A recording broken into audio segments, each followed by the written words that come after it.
Ohio State came into this game allowing a total of 12 points in the first half.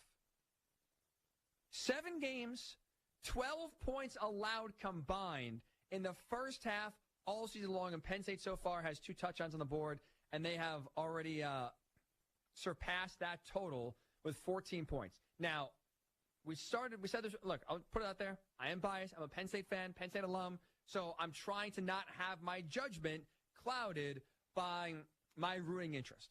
With that said, Penn State has played a lot better than I thought they would. I also told you when we started the show here about 90 minutes or so ago that I thought Penn State could make it close in the first half, hang around, but then we see in the second half Ohio State really pull away. I still expect that. I'm not sitting here talking about upset. I would be floored if we're even talking about this game going into the fourth quarter being within reach for Penn State. I think Ohio State, in fair or not, this is just reality. I think Ohio State did not come out taking Penn State seriously. And how can you? They've lost 4 in a row. They fired their coach. Their starting quarterback, Drew Aller, broke his ankle. Like, this has been as bad as it possibly could have been for Penn State. You lose to, at the time, I would argue the worst Power 4 team in the country in UCLA. You follow that up the next week by losing at home to Northwestern, who's not very good either. So Penn State stinks. Even some of the non-conference games they played earlier this season against FIU and against Villanova, they're not looking very good. So they've not played well really at any point this season. Maybe outside of the opener. Against Nevada, they look pretty good. So that's what we're talking about here. We're talking about a Penn State team whose best game they played all season was against Nevada week number 1. Head coach is gone. Quarterback is gone. Hope is gone. And yet, here they are, down by 3.5. Now, while it's been inspiring, I think, again, Ohio State, I'm sure Ryan Day is going to get them ready to go in the second half. Ohio State gets the ball coming at a halftime. I think they're going to run away with this. But so far, Penn State giving us, I think, a better game than maybe at least I and definitely most anticipated, with a big spread and coming in licking their wounds after what has been one of the most embarrassing and brutal seasons we've seen in college football when it comes to expectations and failing to live up to those expectations in a really, really long time. 17-14 Ohio.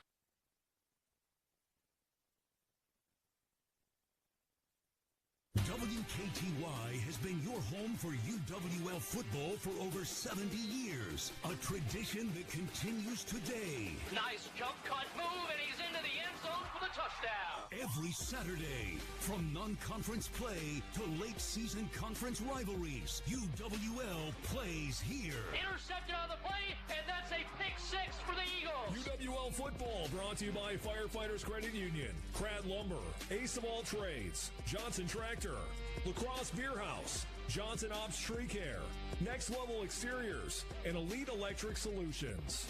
Let's head to the field and join the voice of college football on WKTY, Drew Kelly. Good afternoon, everyone. Welcome into College Football Live here this afternoon on WKTY 96.7 FM, 580 AM, streaming live on WKTYSports.com/video and the WKTY app, and also on the WIAC network. It is another top 25 matchup here this afternoon as the UW La Crosse Eagles get set to take on the UW-Stout Blue Devils in what should be another fantastic football game in the WIAC. And the gauntlet continues, Tyler Belke, as we just keep rolling out these top 25 opponents for UWL. They were able to knock off Whitewater and also Oshkosh last week, lost to Platteville, but Stout and River Falls remain, and some firepower returning for the offense for UWL here this afternoon. Yeah, I feel like the Eagles are in a pretty good spot. You take a massive blowout win against UW-Oshkosh that probably not a whole lot of people were expecting right away, and now you get your final regular season home game, senior day, and you mentioned the firepower, the potential return of Gabe Lynch and Braden Ott for how many snaps we have no idea, then as well as Keaton Arndt. We'll see how many snaps he gets as well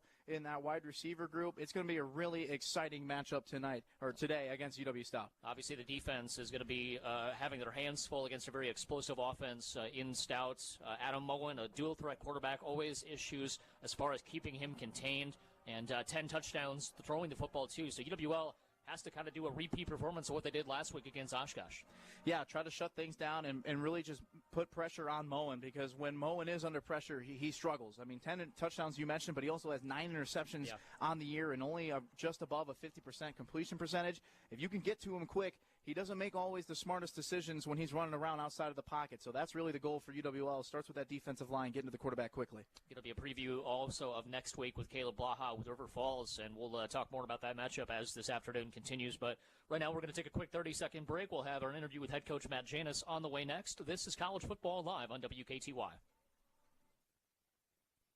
You're listening to the Jim Rome Show. The Red Sox could not have handled this any worse, nor was Devers ever going to go all Mookie Betts with it and say, I'll do whatever you need. So, the Red Sox, knowing they had a player that didn't want to be there, saw a way to get out from underneath a $250 million commitment and pulled the trigger like the Moneyball team that they have become. Shocking, and then at the same time, not shocking at all. Every day from 2 to 4 on WKTY. Welcome back to the pregame show. Drew Kelly speaking with head coach of the UWL Eagles, Matt Janis. And, Coach, a phenomenal win last week over Oshkosh, 44-13. You guys really controlled the game from start to finish, and obviously got that big bounce back from the loss against Platteville the week before. What were your main takeaways from kind of rewatching that game film and kind of obviously the response you guys had after that loss against Platteville a couple weeks ago? Yeah, no, I think it was really on our players and on our coaches. I mean, I just thought they had a phenomenal response, and really that game starts with us as a program addressing some things that we had to fix, going back to after the Platteville game, and I think part of that was my failure as the head coach to maybe address some of the pressure, and I felt like the pressure maybe built on our kids a little bit too much as we went through the course of the season and playing in against ranked opponents all the time. And, I think that pressure just built within our coaching staff first, and we kind of infected the rest of the team where players and coaches felt like everything had to be perfect. And it's like, hey, guys, it's not going to be. Like, we're not going to call a perfect play all the time. We're not going to have the perfect run fit, so the perfect route like that. That stuff doesn't happen. And so I think we kind of took a step back and said, hey, like let's stop worrying about that, and let's just focus on playing UW lacrosse football at a fast and physical level. And so that's what they really went back to, and we went back to doing that. And I felt like the week leading up to the Oshkosh game, we started to fall in love with the process again, and just being out of practice and not focusing on beating Oshkosh all the time, but focusing on us, focusing on, like I said, playing fast, playing physical. And I think in turn then our kids certainly responded on Saturday. Yeah, you had talked to us last week about how you wanted your defense to going back to being played like UWL football again, just that mentality and that presence. And how important with this group is that to just have that kind of confidence? Because obviously they have the physical abilities to know what they have to do. I think you can go back to probably any level of college football, right? Or any level of football, with defense. Isn't it about that, right? Playing fast and playing confident and not filling their heads up with too much stuff as a coaching staff, and just playing with some swagger, right? That's what I told them. Hey, start talking crap again, you guys. Like get your swagger back. Like, have fun playing defensive football, and when you get that, like, that's the product that was on the field on Saturday. And as a fan and as a coach, like, that stuff's fun to watch. Did want to touch on a couple of guys on the offensive side that have obviously helped you out this season. Jack Janke kind of burst onto the scene in the playoffs as a freshman with that kickoff return for a touchdown against Minnesota Morris, and now you look at him now as a junior. Where has he improved the most from your perspective, Matt, in these last couple of years? I don't know. In terms of like actual improvement, I don't know. I think it was always there, and maybe we just didn't give him the sheer volume, or maybe he was overlooked because there was a guy like Jack Studer, and he didn't get that type of volume, or our offense didn't move him around as much. I think he's always had that. I think if you go back and watch his high school tape, like, Jack's always had that superstar ability, and now Kyle knows that, and we're getting him the ball, and Coach Yage's doing a great job moving him around. And, so now the volume is allowing him to produce at that type of level. Like, some of the catches he's making right now, Drew, I don't know what to tell you. Like, there was one on Saturday. I'm like, I just said that. He effing caught that? Are you serious? Like, it's getting ridiculous, the type of catches he's had. But Jack has that. He has that drive.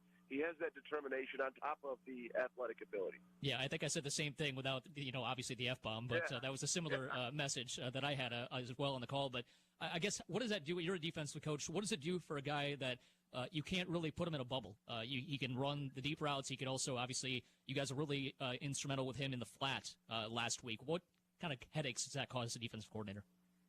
Yeah, it's demoralizing at times. Like when Jack makes one of those catches, right, that's demoralizing. Hey, the kid had good coverage. We felt like we were in a good spot, and the guy still made the catch. Like that part's demoralizing.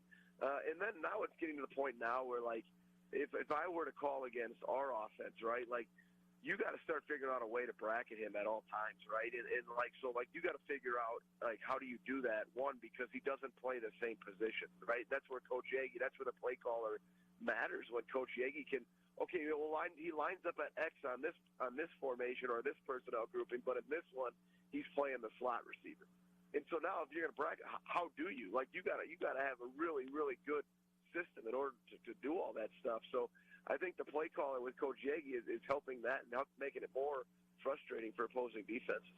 Yeah, and another guy, obviously, he's going to be recognized on Senior Day coming up on Saturday. But you have Dane Walters now going into motion. I guess, how long has that been conversation going on, kind of get him in different spots? And is he clamoring for a possible throw at some point this season? Or I guess what's kind of the advantage of having him kind of be in those positions where you can put him in different spots as well?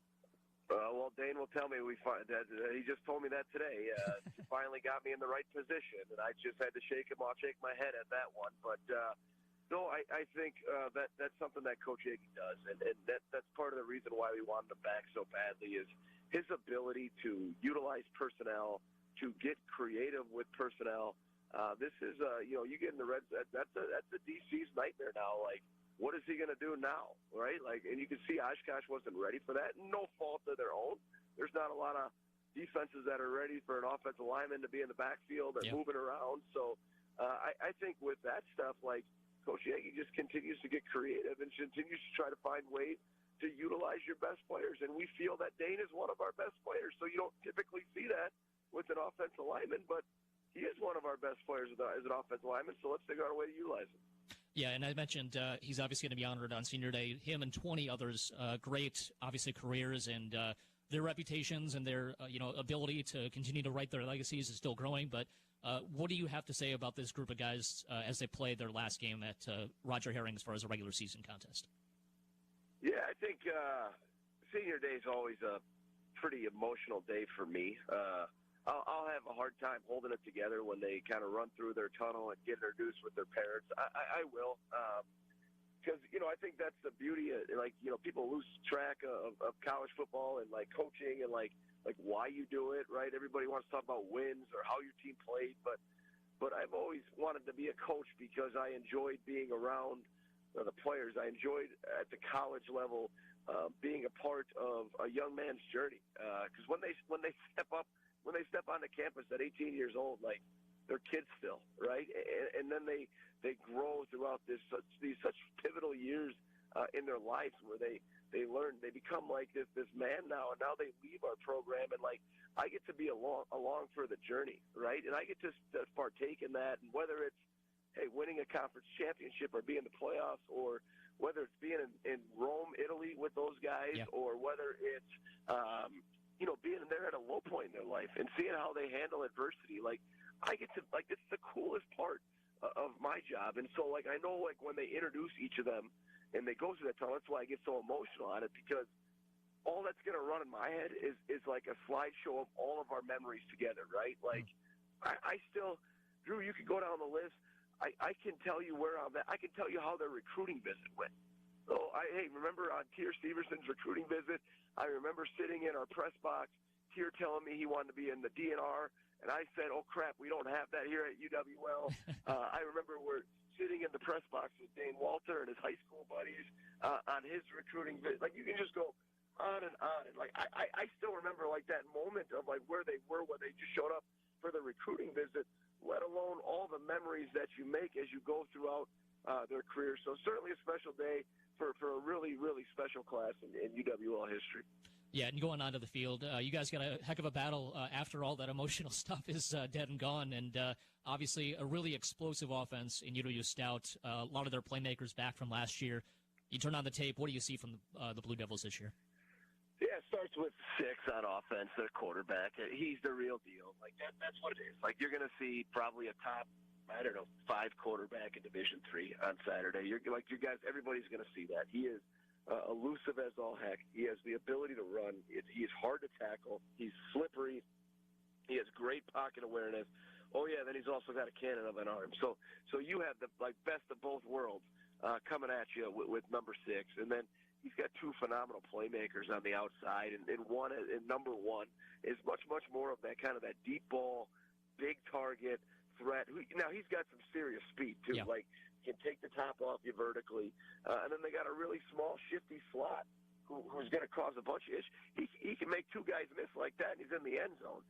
So you have a really, really explosive offense backed by a defense that does a lot, that plays in a lot of different fronts, that are in and out of different coverages. So they're playing odd stuff where they look like a 3-4. Next thing you know, they're in an even front, playing quarters out of a 4-3 look. So you can't sit back, and as play callers, you can't just assume, like, oh, hey, and against this formation, they like to go this defense. Like, they mix and match so much that it's hard to do that. And then on top of it, they got a really, really special Mike in a boundary safety that plays so fast and so physical. So without a doubt, are they a ranked team? Are they a top 25? You bet they are. And that's what we have, just another battle in our conference. And finally, Coach, what are some keys to getting a victory on Saturday? Keys to the victory is, I think from a defensive perspective, we got to get number 6 uncomfortable. Mm-hmm. And we got to get him off his first read and keep him contained. We got to make him uncomfortable within the entire framework of the game. And that's a lot. That is getting to him with pressure. That is rotating different coverages to confuse him. That's defensive line, pass rush lanes. Like, there's a lot that goes into that. So that's the first and foremost thing that we have to do as a team. And then I think on offense, it's all down to just our communication and just working with each other and communicating the different looks that we get. Because obviously you guys know, and everybody knows, that if we get different fronts on our offensive line, then we have different rules. And so our O-line needs to communicate the rules of what the front that they get us into. And our quarterback needs to stay calm and continue to play the way that he's been playing. Starting lineups, kickoff coming your way next. This is college football on WKTY. Babes, what are you doing? What? I'm just mowing the lawn. No, it's blazing hot and dry out here. Don't you remember? Smokey Bear says. Avoid using power equipment when it's windy or dry. Where'd you learn this? Oh, it's on SmokeyBear.com with many other wildfire prevention tips. Right. Thanks, honey bear. Because remember, only you can prevent wildfires. Brought to you by the USDA Forest Service, your state forester, and the Ad Council.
You'll have more than enough to worry about as we get closer to the end of the year. Don't let your home's exterior be one of them. Take care of things now with Next Level Exteriors. Is everything set for winter? Gutters, siding, your roof? There's time to get a lot done before the end of the year. So let yourself enjoy fall, winter, and the holidays. Get your home ready now with Next Level Exteriors. Check out nextlevelexteriorsllc.com for a free consultation. Next Level Exteriors in Holman. When your car is making a strange noise, no matter what it is, you can't just pretend it's not happening. That's an interesting sound. It's like your mental health. If you're struggling and feeling overwhelmed, it's important to do something about it. It can be as simple as talking to someone in your community or just taking a deep, calming breath when you need it. Nice. For mental health resources, check out loveyourmindtoday.org. At loveyourmindtoday.org, you'll find information that may help you get through a tough time. Things like tips for dealing with stress, how to navigate difficulties like financial worries, anger, substance use, and more. You can also find real stories of how people navigated their own mental health challenges. Because once you start to address the problem, you can go so much further. Visit loveyourmindtoday.org. That's loveyourmindtoday.org. Brought to you by the Huntsman Mental Health Institute and the Ad Council.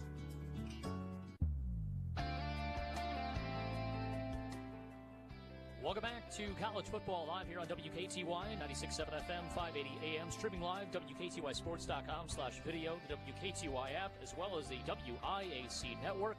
Just had the national anthem and taps being played here on Veterans Celebration Day. Obviously, the last two games are going to be on the road, so don't get the chance to do that like they normally would here at Roger Herring Stadium. But obviously, Senior Day as well, and every year it just absolutely amazes me the kind of names that are leaving the program, and we talked about it off air, kind of what are we going to do? And somehow Coach Janis always kind of figures out a way to get some new pieces in there, and the development of those pieces that are younger always come up to the forefront and be able to replace some of those big-time legends. But what a senior class and what a great legacy they've left behind. Yeah, I mean, absolutely stacked. I mean, you just had a feeling, even like going all the way back to media day and pregame and the spring practices as well, like just the senior group and the leaders that they have. And what they have done so far, like mentioned in the offseason and throughout practices during the season as well, it's just everyone stepping up and becoming a leader and doing what they can to bring this team up forward every single week. And then as you mentioned too, right, like all these younger guys stepping up, we always ask about all the question marks, but they seem to be answered. And I think part of that too is because they got to step up in the middle of the season, right? Yeah, I mean, exactly. and you never know how the WIAC season goes. Someone's going to go down and someone's going to have to step up. That's just kind of how it is here in the WIAC. A couple of big games, obviously, in the conference. This one against UW-Stout, and obviously UW-Whitewater and UW-River Falls. That's going to be a big one, obviously, in terms of who's going to get their second conference loss of the season. And obviously River Falls comes up next week, so going to be really interested to see how that plays out.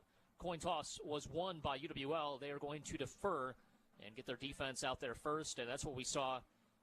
You know, obviously, Oshkosh won the toss, but that defense really got their mojo back, got their swagger up, and want to try to force Adam Moen into a turnover early, get an easy setup for their offense here. Yeah, just play physical, right? I mean, it felt like you lost the physicality against Platteville, and then they gained it right back against Oshkosh. They set the tone. They set the tone early, and you got to have to do the same thing because Adam Moen, he's going to punish you if you give him any sort of chance. No matter where he is on the field, he's going to try to take advantage, but you got to just get him uncomfortable. That's what Coach Janis mentioned in the pregame show as well. Just get number 6 uncomfortable out of that pocket. Obviously, their main two targets on the outside, Avron Carter, Devontae Evans.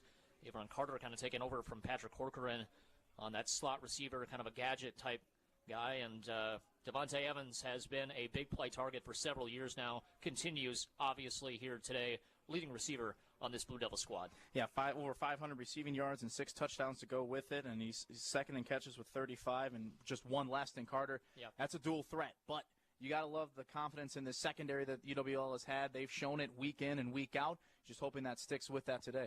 Devontae Evans, JoJo James will return it deep for UW-Stout in the white jerseys, blue pants, and white helmets.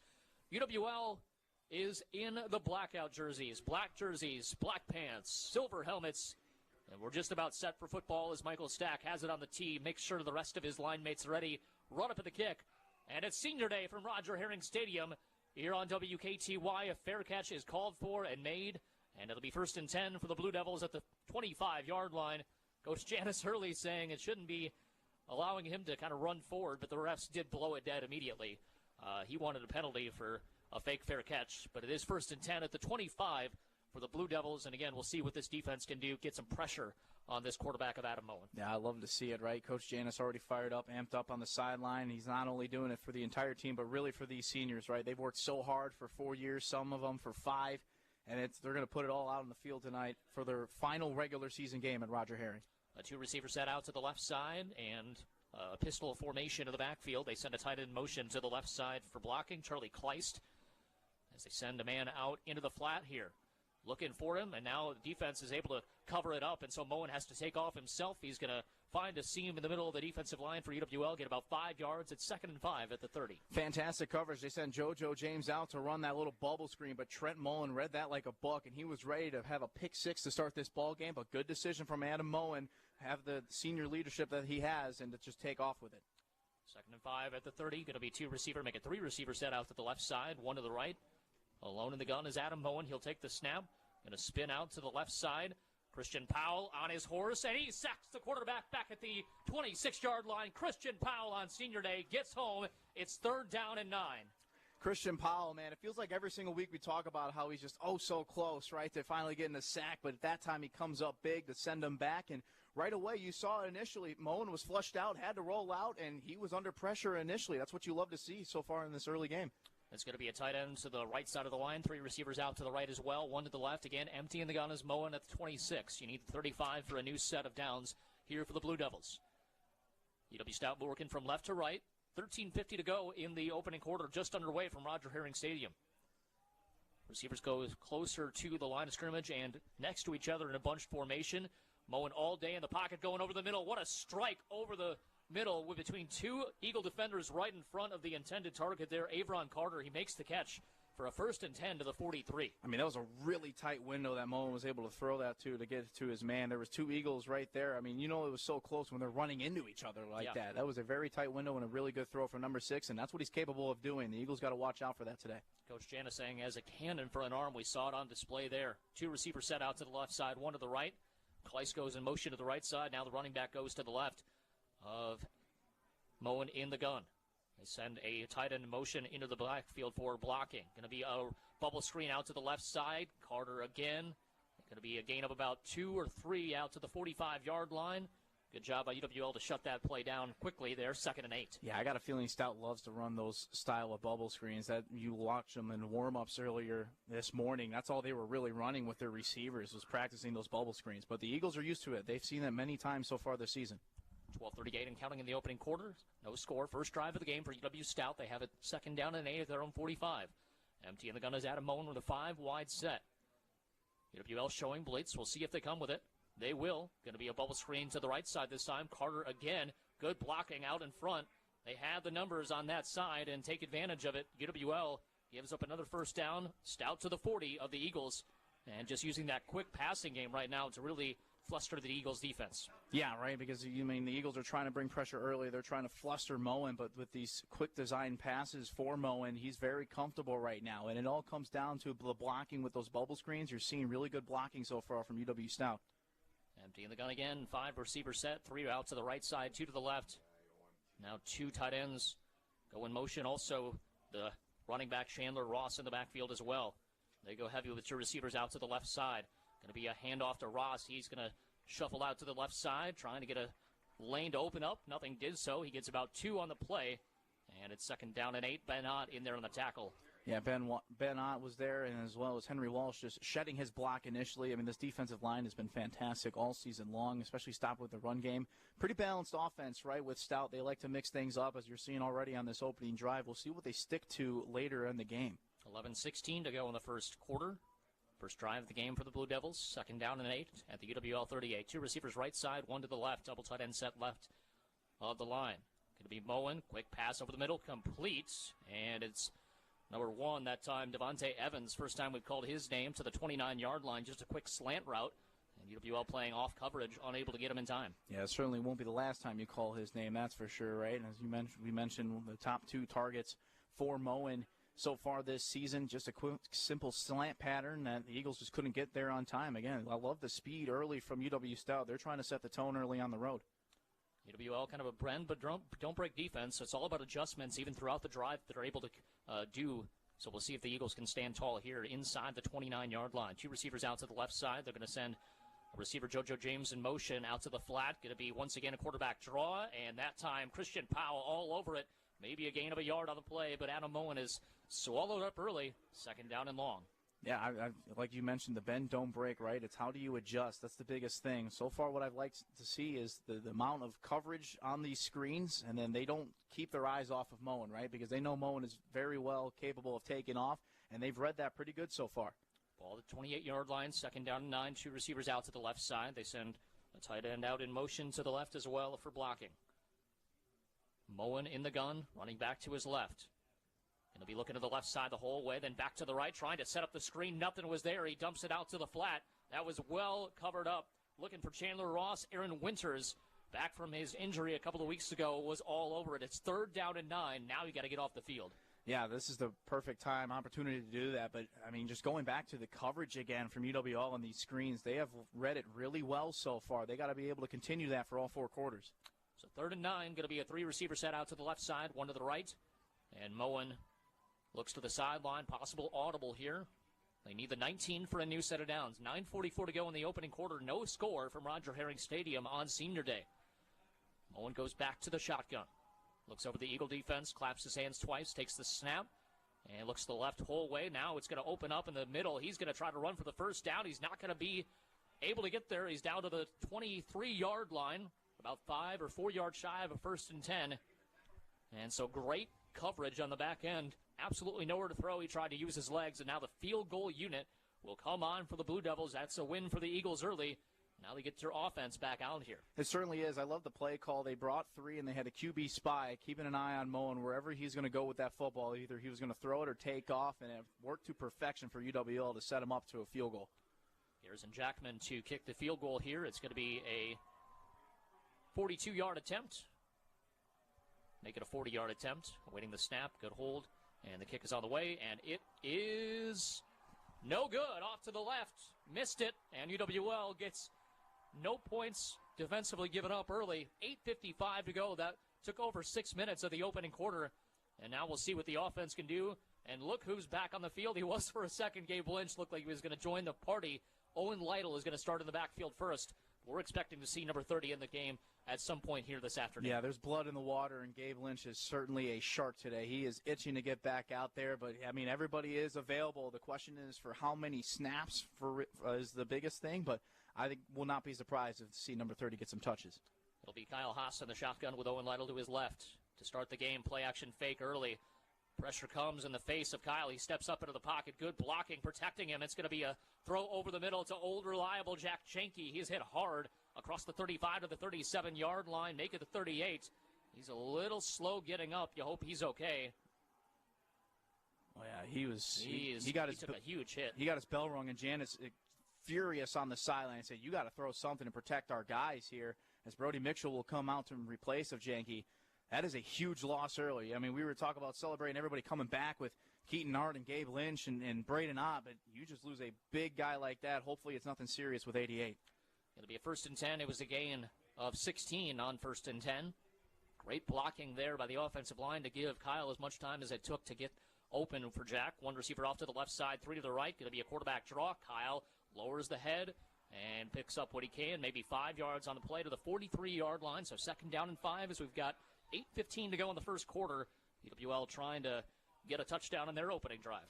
Yeah, I like the fast start early, right? They were trying to look deep on the first play and then the quarterback draw, and they still pulled the guard while doing that as well. It's some explosive stuff early so far from the Eagles. Lytle, the running back to the left of Kyle in the gun. 3 receivers out to the right side, 1 to the left, shotgun in the backfield. Kyle takes the snap, over the middle, and Marko Rajkovic, the senior on Senior Day, gets his name in the box score as he sits down in the zone there at midfield.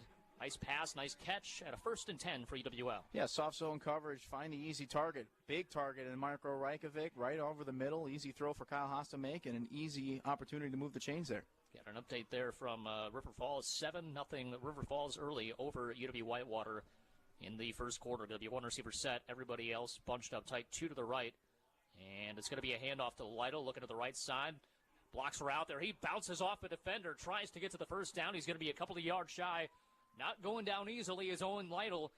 And a good job on 1st and 10 to put yourselves in a good position. I mean, we'll see how this drive ends, but, we talked about in the beginning of the year, sometimes this offense being flat-footed, not off to hot starts. But these last couple of games, that has completely changed. I think Coach Yagi and the rest of this offensive team has really started to fire on all cylinders early. Yeah, they're in their bag right now. I mean, they're just clicking on all cylinders, as you mentioned. 2nd down and 2, play action fake on the handoff to Lytle. It's going to be a keeper by Kyle Haas. He's going to dive forward across the 35 to the 33-yard line. Gain of 9 on 2nd and 2. And again, we're seeing a lot more better decision-making for Kyle, even last year, but even beginning of the year to now, about when he's able to take the hits, when he's going to throw it, when he's going to take off. He's much smarter as far as his decision-making. Yeah, he's done a lot better of trying to extend plays and hold on to the football for the last second. But again, as you said, just making the smart decision, like take off with that and get the first down. Two receivers near the line of scrimmage to the right side, one bounced out to the left. Jack Janke still remains on the sideline. Going to be a handoff to the right side for Owen Lytle. Spins back to the middle. Gets inside the 30 to the 28. And that's about a 6-yard gain there on 1st and 10, maybe 5. 6 minutes to go. Opening quarter, no score from Roger Herring Stadium. And look who comes in. Gabe Lynch coming in for Owen Lytle as well as Jack Rilling as well. So we'll see what the play call is. If they want to get Lynch involved early, get him back into the groove of things, we'll see. Jack is up, walking around on the sideline. Good sight to see there. So 2nd and 4 at the 27. Need the 23 for a new set of downs. One receiver out to the right side, two to the left. Gabe Lynch back into the game to the left of Kyle Haas. He takes a snap and goes nowhere here. Just no penetration of the offensive front there. 3rd down and about 4 coming up for UWL. I mean, that's where it starts. We talked about it before, too. It doesn't matter who's going to be the running back as we're switching again. Here comes Braden Ott for Gabe Lynch, which is also great to see.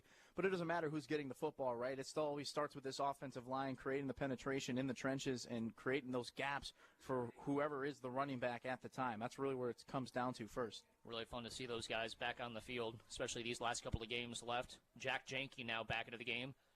He's on the near side on the left. Going to be a 2-receiver set there. One out to the right. Braden Ott goes in motion to the right side. He's a receiver on the slot right. Empty in the gun is Kyle. Feels pressure, steps up into the pocket, has to run, lowers the shoulder, gets a 1st down and 10. And I don't think he would have got that if he would have played it safe. So he knows, once again, when to attack. He gets what he needs for the 1st and 10. The clock continues to roll, and so does this drive as we're inside of 4.5 minutes to go. Yeah, being smart. We talk about the weeks prior where he got hurt at Whitewater. After that, he was trying to take care of himself, protect himself. I think he's back. I think he's fully back, and he wants to be aggressive again when he takes off with the football. As you saw right there, lowering the shoulder to get that 1st down. I love the energy, and I love the effort early here from Haas. Well, and when you see those guys are wounded warriors coming back with Gabe and with Braden, with injuries, makes you be a little bit more feisty as a quarterback. Kyle in the gun, has time. Now he's going to dance out to the right side, gets around the edge, keeps his eyes down the field, fires out of bounds. Is it caught? Incomplete. Looking for the corner of the end zone there. Going from left to right across the formation. Braden Ott almost got lost in the back corner of the end zone for an improbable touchdown. Wow. I can't believe. I thought he was just throwing it out of the back, and then all of a sudden Braden Ott flashes into view. It's 2nd down and 10 on what was a really great attempt there for Braden. Showed up at the very last second, and, I think Braden Ott is okay with that broken rib that he was dealing with because he just fully laid out to try to get 6 points to start this game. So good to see him back and going again. 2nd down and 10 after the incompletion. Gabe Lynch back into the game to the left of Kyle. Actually, that's Owen Lytle as he cuts back to the middle. Not much there. Good penetration initially by Stout and then shuts it down on the right side.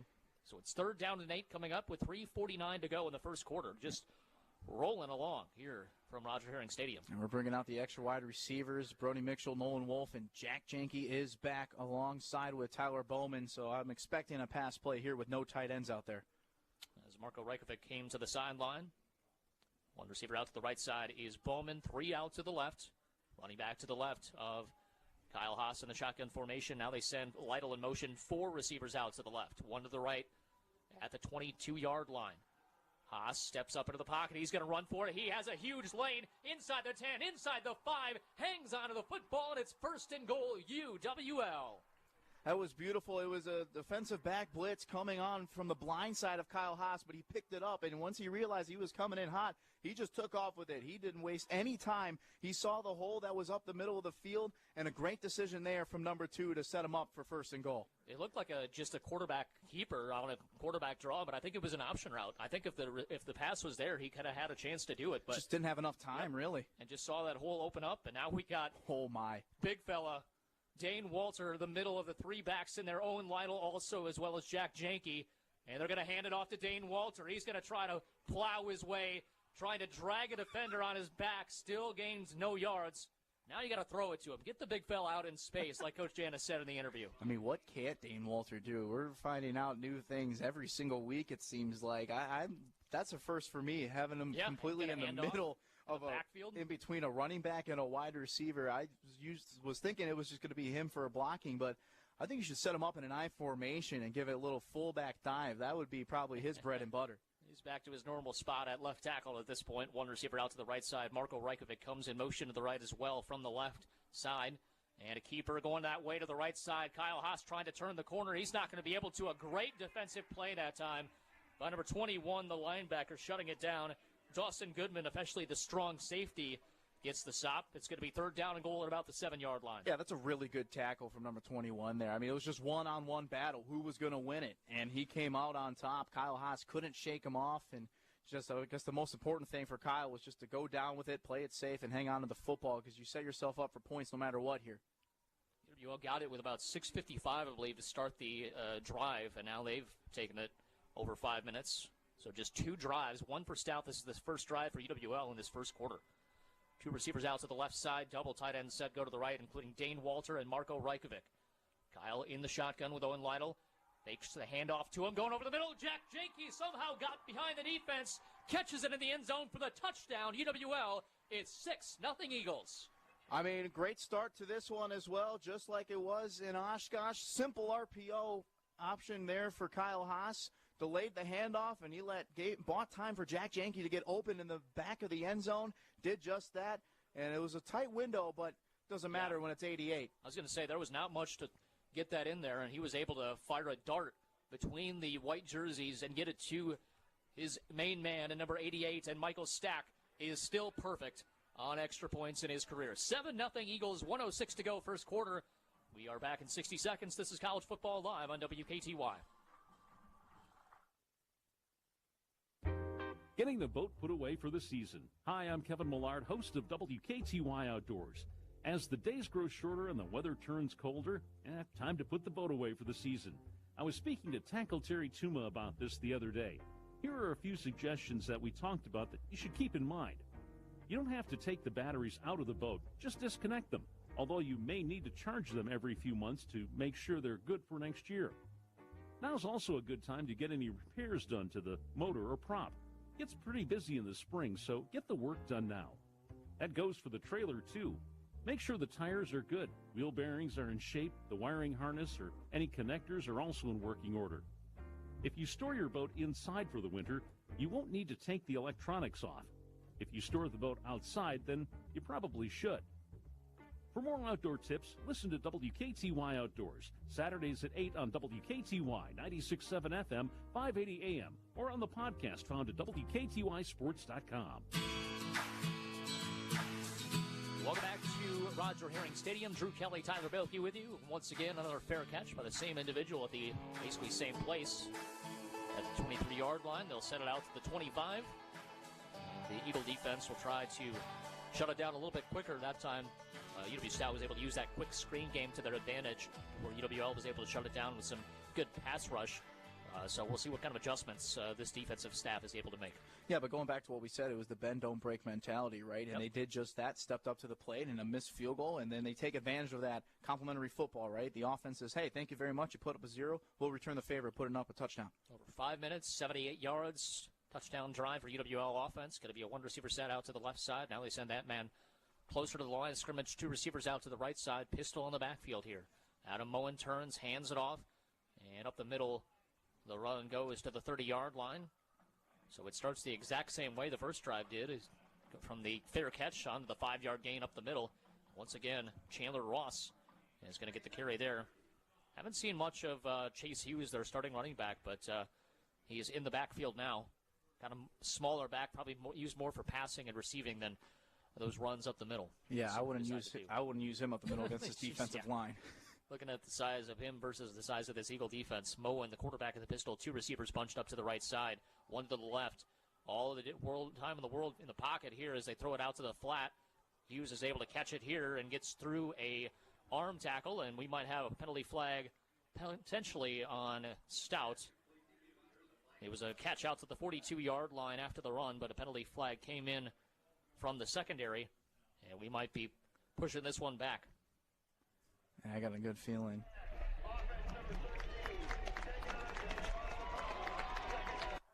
And that's going to be a big penalty there. 2nd down and 5 is going to push it back to second and we'll see, but probably going to be about 2nd and 12. See where they mark it, about 2nd and 9. Yeah, besides the block at the back, there was a really good play call, and I just love what Adam Moen did as the quarterback. He looked downfield the entire time until the very last second where he dumped it off to the halfback, and that's good because the Eagles' defense are just watching where his eyes are, and it's the fact that he was looking all the way downfield that kept that halfback wide open. Pistol in the backfield here. Running back right behind Adam Moen. 2 receivers out to the right side, 1 to the left. Ball at the 25-yard line. Make it the 26, 2nd down and 9, and that's going to do it for the first quarter. UWL leads it 7-0 on a quarter that flew, and the Eagles will take that lead into the break. They'll switch sides of the field. We'll have the second quarter action for you when we come back. This is high school college football on WKCY. Go to a pro. Sign Pro. Call 782-3456. I'm Jim from Sign Pro, and I don't know about you, I don't like to waste money. Vehicle lettering is a great way to create word of mouth, which is one of the best ways to advertise your business. We're going to work up a design, we're going to show you a proof exactly what it's going to look like and give you a firm price, and there's no charge. It's a free estimate, so there's nothing to risk. If you look at how much it costs to letter the vehicles that you already have in your fleet, vehicle lettering is a really cost-effective way of advertising your business. Look at how long you're going to have your vehicle, 2 or 3 years, and divide that out, and that is an amazing bargain for an ad that's constantly in motion. Give us a call at Sign Pro. It's a really easy way to find out how economical and effective your advertising can be. Go to a pro. Sign Pro. Call 782-3456. Welcome back to Roger Herring Stadium. Drew Kelly, Tyler Bilkey live with you here this afternoon from UWL. It's 7-0 Eagles on Senior Day as it is a big-time game in the WIAC. We're also watching River Falls and Whitewater River Falls right now, 14-0 on the Warhawks. So getting down to these last few games, I mean, it's going to become more and more critical, as these contests progress, especially for the playoffs as well. Where are you going to be ranked in the standings? 2 receivers out to the left side as we start the second quarter. Going to be a pass by Moen, setting up the screen.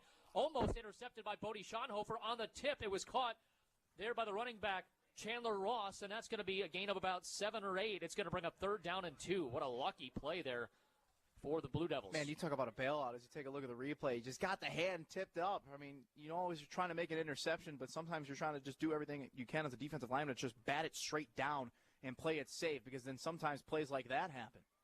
Give you some stats in a moment here. 3rd down and 1. Everybody bunched up tight, anticipating the quarterback sneak. Adam Moen under center on 3rd and 1. Got to get to the 35, and they're going to fumble Ruski it. I think they're just going to – did they fumble it, or did they kind of pitch it back to number 5, Chandler Ross? Got hard to see with all the bodies in there. I wonder if it was a direct snap to Ross straight up, and then he just took it, bounced it to the outside, which is really smart. The first thing I noticed was Moen just did not move. He stood still. Yeah. And while the Eagles were, all the penetration was right up the middle because they were ready to meet him right at that line of scrimmage. But a really nice play call there from UW-Stout. 2 receivers set out to the left side, 1 to the right. Shotgun to the backfield. Ross lines up to the left of Moen in the backfield. Tight end goes in motion to the backfield as well for blocking. 2 receivers out to the left now. And there'll be a keeper for Adam Moen running straight up the middle. He gets absolutely nothing. Sandwiched between 2 or 3 Eagle defenders. Getting in there late was Powell. And the initial hit by Aaron Winters at 2nd down and 9. Yeah, it was 4 guys, I think. Powell, Winters, Walsh, and Schonhofer. Again, they just shed the blocks right away where Moen thought there was a gap, thought there was a hole to take off. That quickly closed as soon as possible, and the Eagles making it difficult for Moen early so far. 3 receivers set out to the left side, 1 to the right. Emptying the gun here is Adam Moen. UWL with 4 down linemen, 3 linebackers. Powell able to get inside his man. Deep shot down the far sideline. Coming back to the football and spinning around and finally shoved out of bounds by Tyr Severson that time is going to be Devontae Evans. That was a jump ball, and Tyr got kind of turned around. Devontae going back for the football. A big-time play to the 9-yard line. That's just a really good move from Devontae Evans. Give credit where credit is due. Tip your hat. Severson was all over him one-on-one and right until the very end where that ball came up, and that's just a great skill move by a very skilled wide receiver to bring him inside the 10-yard line. Be 1st and goal at the 9. Coach Janice talking about Evans' ability on the big play opportunities. Showed it there. 2 tight ends, 1 on either side. Pistol formation to the backfield. Chandler Ross right behind Adam Moen. Moen takes the snap, play action fake, looks over the middle, absolutely nothing to do, and he has to run it.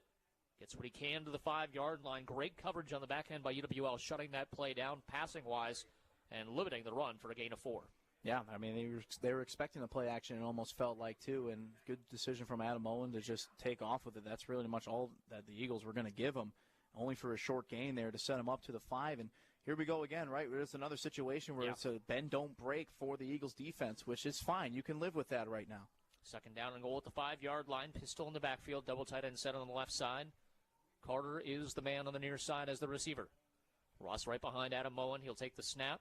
Handoff is to Ross up the middle, trying to push his way forward. Gets to the 2-yard line.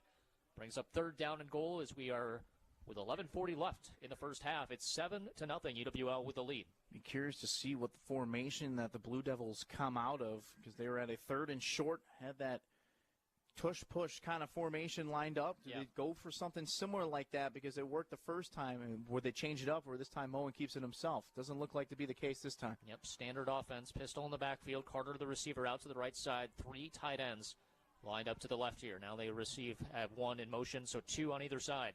Now whistle at a timeout has been called by UW-Stout. So they are going to talk things over on third down and goal at the 2. 11:13 left to go in the first half. 7-0 Eagles. We're back in 30 seconds. This is college football on WKTY.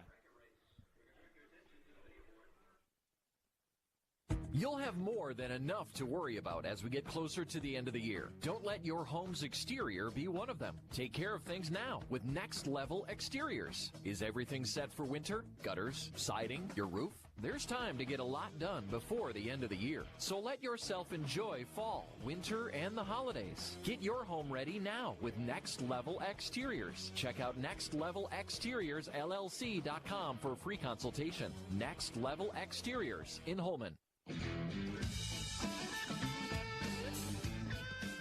Welcome back to Roger Herring Stadium. Drew Kelly, Tyler Bielke, as we are live here on this Saturday afternoon. Eagles only 1 loss on the season. It was a humbling loss, as we mentioned, to Platteville, and Coach Janice talked about how everything kind of switched as far as their approach to playing the game and kind of getting back to the process, not worrying about being perfect. And, you know, that kind of helps you as you get into these games where it's just like, man, we're getting driven down the field on, and then all of a sudden their defense steps up, you know, when they need to. We'll see if we can do it again. Basically same formation. They send that tight end motion to the right side. Pistol in the backfield with the receiver out to the right. Going to be a keeper. Running is Moen. He's going to float it into the corner. That's going to be incomplete. Didn't get his feet down in time. Didn't even catch the football. Number 87 on the play, Charlie Kleist. That was a fantastic defensive stand by UWL as they were reading Moen the entire way, who had the football. Yeah, there was good coverage on the 2 receivers that were following Moen, but more importantly, it was the pressure on Moen. They were getting to him, and he had no decision other than to just get rid of the football, and he kind of just forced it there. That would have been a really impressive play if he was somehow able to not bobble that and hang on to it, but that was kind of the only decision that Moen could make there. So good job for the Eagles, again, putting pressure on number 6 here early. 4th and goal at the 1. Big play here. They line up in the tush-push formation. Going to be a quarterback sneak and going over the line, and now we have whistles on the far side. We might get a false start. This could be huge for the Eagles, but the Stout is saying it's an offside penalty. It is offsides on UWL, so it's 4th and inches. It's no automatic first down, but just a half yard closer there as the Eagles were trying to get every advantage they possibly could. We'll get the call here. He already said apologies. I did see the signal. Didn't know if he was going to announce it or not. So 4th and goal. That was just simple as the Eagles just getting antsy, right? They're just trying to beat him to the football, and they're going to try to run the same thing here. 11:06 to go in the first half. 7-0 UWL. Adam Moen under center. They're going to push him forward at a great offensive push by the line. He got about 1.5 yards into that end zone there. No doubt about that. And it's 7-6 with the extra point pending here with 11:03 to go in the first half. Yeah, I mean, Moen didn't need a whole lot to begin with, and it felt like he could have got that by himself even without the push from the 2 backs behind him. Very simple touchdown play, and the offsides penalty didn't really help there, but You kind of just started with the beginning of the drive and that deep play that the Eagles gave up. That set themselves up for the touchdown. So the extra point here from Garrison. Garrison Jackman, the freshman, to kick this extra point, and it is on the way, and it is good. And so UWL and UW-Stout tied at 7. 11:03 to go in the second quarter. UWL offense will have their second drive when we come back. 60-second timeout. This is college football on WKTY. If you're a sports fan, you can't afford to miss the Dan Patrick Show on WKTY. No hip drop tackle. If you're a defensive player trying to understand what you can and can't do, they are making it almost impossible. And I don't know if this factored in. Normally it does. You had Tyreek Hill, you had Mark Andrews, and you had Tony Pollard. They were all injured because of this kind of tackle. When you have notable players, marquee players that get hurt, then all of a sudden we change things. You know, when Tom Brady got hit by Pollard with Kansas City, they changed that, you know, going low at a quarterback and, knocked Brady out that year with knee surgery. That really is what football is. It's, I'm going to do something. Let me see if you can stop it. Don't miss the Dan Patrick Show, weekday mornings 9 to 11 on WKTY, 96.7 FM, 580 AM.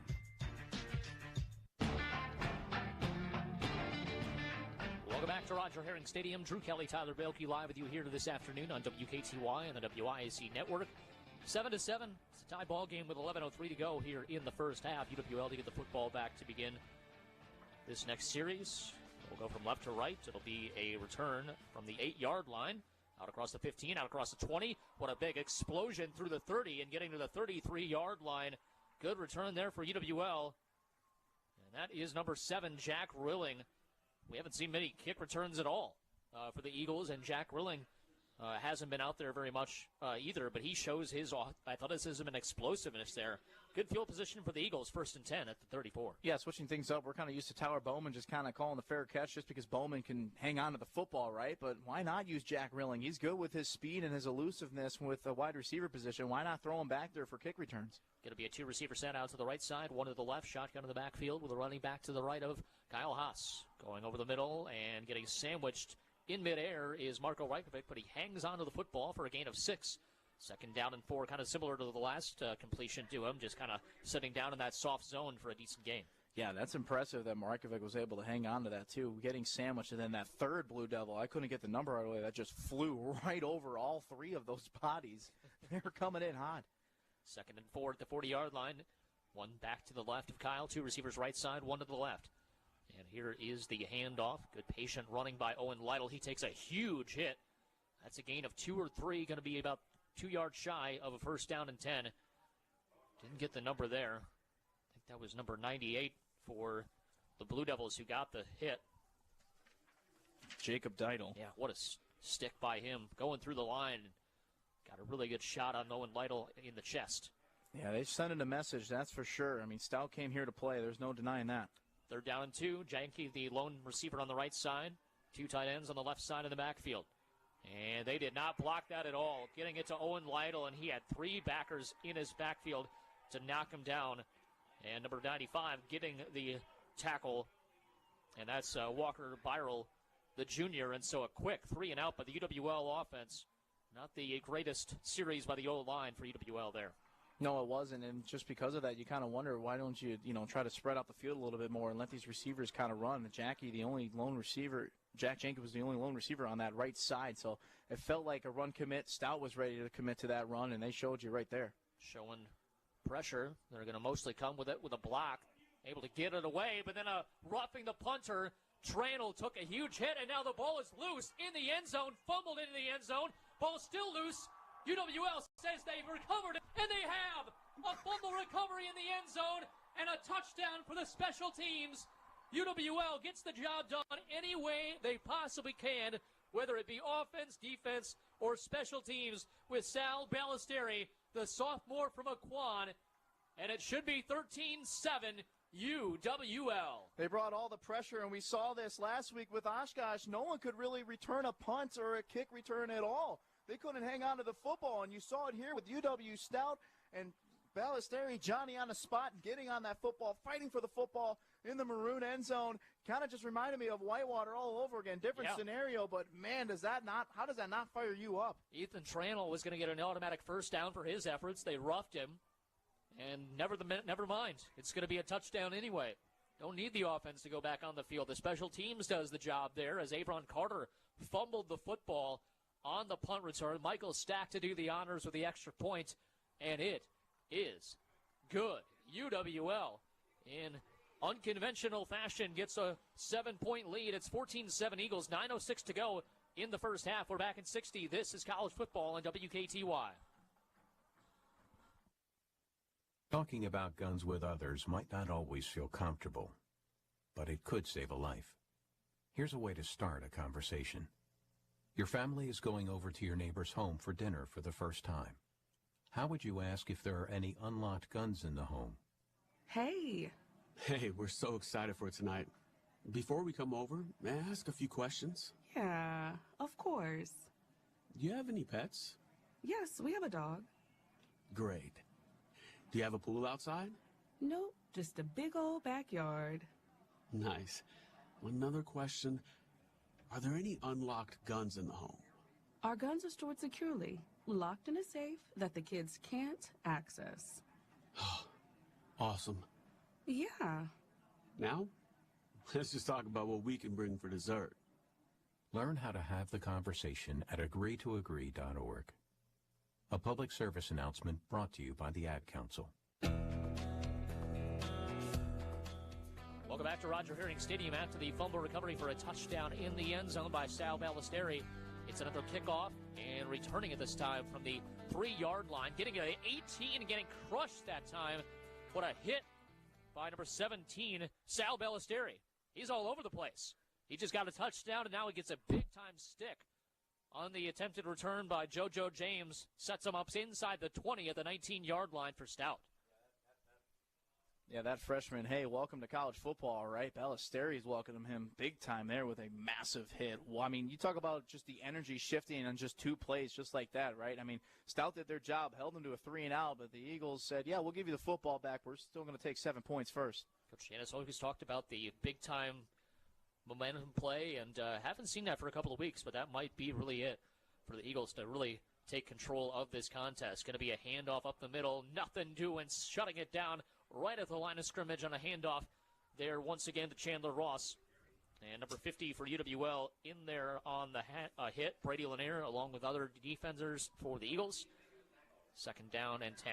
And you talk about momentum plays and the build off that momentum. It starts with the defense right here, right? This is where you can send a message. If you can get off the field quick, you'll be in a lot better spot than you were earlier in this quarter. 2nd down and 9. 3 receivers out to the right side, 1 to the left. Emptying the gun here is Adam Moen. Waits the snap, takes it, looks right the whole way, then is going to try to throw or try to run. He's sacked on the play. And once again, Christian Powell in there for his 2nd sack of the game. Moen's done. He's initially, I'm surprised he got up so fast. He grabbed his knee, and that just scared me initially right away. Usually when everyone grabs their knee, that's not a good sign, but maybe it was just an ankle roll or something like that, but he gave thumbs up to the sideline. That was a big scare for Stout. I'm surprised he's going up on his own right now. He's hobbling still. Christian Powell having himself a day. 3 tackles in the backfield for loss, 2 quarterback sacks. 7:50 and counting in this first half. It's 14-7 EWL trying to get a 3-and-out defensively to get it back to their offense. 3 receivers out to the right side, 1 to the left. You got to bring pressure here if I'm UWL. Moen takes the snap. They're going to do a stunt in the middle and incomplete, looking for his man on the left side that time, Devontae Evans, and it was behind him. Would have been a decent throw with 2 defenders right near him. It's going to be a 3-and-out UWL defensively, and now the momentum has once again swung to this squad with the black jerseys and black pants here on this Saturday afternoon. Well, Moen just couldn't throw the football because he can't put weight on that foot. I mean, when he was even changing the play call, talking to his offensive line, he was hobbling to the offensive line. So for him to try to rely on him to make a throw like that, that just felt impossible for the Blue Devils right there, and the Eagles did a good job taking advantage. Brady Preve, the sophomore, will do the punt from inside the 5-yard line. He gets it away, spiraling punt, but it kind of goes off the side of his foot, takes a UWL hop, and recovered at the 41 or so yard line. So the Eagles have fantastic field position to try to make this a 2-score game as we have 7:32 to go in the first half. Eagles really could make a statement here if they can get their offense back into the end zone. Yeah, you can put one of the multiple nails in a coffin right here, right? If you can jump up 2 scores while Stout has to figure things out offensively, not only with the play calling, but with who's going to be their quarterback for their next offensive drive. But you can really put even more pressure on him if you can get more points on the board here and go up by 2 scores. Did not go well last drive for the Eagles until that punt return or fumbled punt into the end zone recovery for a touchdown for the Eagles. They were shut down in the ground game. We'll see what they can do here. Going to be a jet sweep of Jack Rilling from right to left, trying to get around the corner. He is hit hard near the boundary on the far sideline. Gets about a yard on the play to the 40. Second down and about 8 coming up with 7:18 to go first half. Yeah, try to change things up, right? I mean, you got shut out 3 plays, and it was really just some simple play calling, right? It was a simple dump to Reikovic and then 2 handoffs. That was really it. Try to spread out the field a little bit more. I like the idea of giving it to Rilling there. 1 receiver out to the left side, 2 to the right. Shotgun to the backfield, running back to the right of Kyle in the gun. Kyle rolls out to the right side, looking for somebody to throw to. Bump fakes, goes back to the right again, and now he's just going to take off. Just didn't see anything there. Good coverage on the back end by UW-Stout. And obviously some pressure initially didn't allow Kyle to be as comfortable as he could have been. Yeah, he was being patient, and he's trying to wait as long as he could for Tyler Bowman to break free down deep, and then Jack Janke was kind of right in front of him. I'm surprised he didn't direct a signal to Janke saying, hey, try to move around a little bit, but Janke was just trying to be the safety valve, but there was a linebacker right behind him, so Haas just did the smart thing, just go out of bounds with it. Don't need to risk a turnover here. 3rd and 10, loss of a yard on the play. 3 receivers out to the left side, 1 to the right. Close to the field goal range. Now it's going to be empty in the gun as Ott goes in motion to the left side. Kyle looks to the left. That's going to be caught. What a catch by Braden Ott. Turning around fully, still on his feet, down to the 20-yard line, a 22-yard pickup. That throw was behind Braden Ott. Spun his body completely around to haul it in, and then the run after the catch for the 1st and 10. I mean, how good is it to have Braden Ott back? Because he makes plays look so easy that certainly aren't, and he just has such great hands for a running back. I mean, they always appreciate his receiving skills because there's a lot of games where he finishes the game with more receiving yards than rushing yards. Did a few games ago against Eau Claire, leading receiver in that contest. Going to be a receiver out to the right side, 1 to the left. And Gabe Lynch got the fake handoff, going deep down the left sideline, almost hauling in the one-handed catch. Jack Janke trying to do his best Jack Studer impression there. Falls incomplete. I think he had his other hand being grabbed by the cornerback there. It's 2nd down and 10. What an effort there by the junior. Yeah, that was really tight coverage from number 1, I think, A.J. Hogan, just down the sideline, and Janke almost made it work. It didn't matter who was going to be on him. Almost had a fantastic SportsCenter top 10 play with that one-handed catch. I mean, you thought he could only do so much. He couldn't do much more than what he did against Oshkosh, but he almost surprised us there with another spectacular grab almost. 2 receivers out to the right side, 1 to the left. Shotgun to the backfield, Lytle to the right of Kyle. Play action fake to the right side, looking back to the left. Screen pass complete to Marco Reikovic. He's going to slip out of the ankle tackle, fall forward, and get what he needs for the 1st and 10 for UWL to about the 9.5-yard line. It's 1st and goal Eagles, 5:18 and counting in the first half. That's just good play calling. I like where they sent all the receivers out to the right side, crossing routes, and then there comes Marco Reikovic just slipping, going the opposite direction to the left side, and good patience from Kyle Haas, too, letting that route develop, letting that route get open, and also a good job on Reikovic being right at the 1st down line, too. You got to be smart where you're running your route and where you're cutting it. Going to be a receiver out to the left side, going to be 2 to the right. Tight end Callahan Miles also to the right side as well. Lytle to his left in the gun. A little pass out to Lytle. Good juke move, but a good job defensively wrapping him up immediately there on the tackle. Looked like number 5 that time for the Blue Devils, and that was Brooks Brewer. And it'll be 2nd down and goal at about the 9. And Lytle slow to get up, but finally got up on his own power. That's what you like to see, too, because that's the last thing that the Eagles need right now, right? Especially where you just got everybody back. And Owen Lytle's done such a good job holding his own with those other guys being out, but good to see he's jogging off the field all by himself. I think he'll be okay. Callahan Miles comes out of the play. Coming back in is Gabe Lynch. 4:40 to go in the first half. We had a quick half that we've had here from the standpoint that there's not been many possessions. It's just been long drives on either side. And so Eagles are taking advantage of the most that they can. This is their 3rd possession of the half. Have a chance to get their 2nd score. 2 receivers out to the right side. Double tight ends at left. Shotgun in the backfield. Gabe to the right of Kyle in the gun. Going to be a handoff to Gabe left side. Trying to get those blockers to the corner. Can't do it. Can't turn the corner. He got to about the 7-yard line. He's bumped out of bounds. It'll be 3rd down and goal coming up at the 7 as we approach 4 minutes remaining. Yeah, good job from the Blue Devils just setting the edge and just getting there first. Not a whole lot of room for Gabe Lynch to maneuver, and you don't know how healthy he is percentage-wise, right? Trying to, make another strong cut move, and you just got to be careful with that knee and that MCL that he's been dealing with. Yeah, it's a good point. He could have probably cut it back to the middle at some point, and we've seen that quite a bit from him in normal circumstances, but don't want to test that knee out too much in this situation. Jack Jenke goes in motion to the right side, trips receivers that way, roll out that way. Kyle Haas looks into the end zone, fires up and into the air, intercepted on the play. Tyler Bowman tipped it up and intercepted at the 3-yard line there. Number 6, the cornerback, Gavin Goodman, the junior, shutting the door on the Eagles' drive with 3:31 to go here in the first half. Yeah, there was a tight window trying to find Tyler Bowman in pretty tight coverage from the Blue Devils, and then Bowman just unfortunately just tipped it up and made it super easy for Goodman. Goodman was just at the right place at the right time to snag that interception. I guess the only good news from that is that they're pinned back deep, so you really need this defense to try to bring some pressure, and we'll see if Adam Owen comes back out. And how effective he is. Obviously, the biggest part of his game is his running ability. Yeah. And so if you're going to make him a passing quarterback, if you're going to make him a pocket quarterback, that really totally plays into the Eagles' hands, whether he's out there or not. Looks like he is right now. I would send pressure early. The fact that they're pinned back deep and he may not be 100%. And Avron Carter lined up to the right side at the 4-yard line. Officially is where they begin. Going to be a play-action fake. Deep shot, deep down the right sideline. His arm's still okay. That's a push in the back. Carter got the catch at the 45-yard line, but that's going to be a penalty flag. That's an easy OPI right all there. Day. I mean, that's just great coverage downfield, one-on-one. And, you kind of wonder yourself, with the first big-time catch, there was some contact, but definitely not enough to draw the penalty. That time there certainly was. Yeah, we could see that a mile away. I mean, you got to have a little bit more, covert actions there if you're, Avron Carter trying to get away with that. That was just blatant. And it's going to be first down and about 13 at the 2-yard line.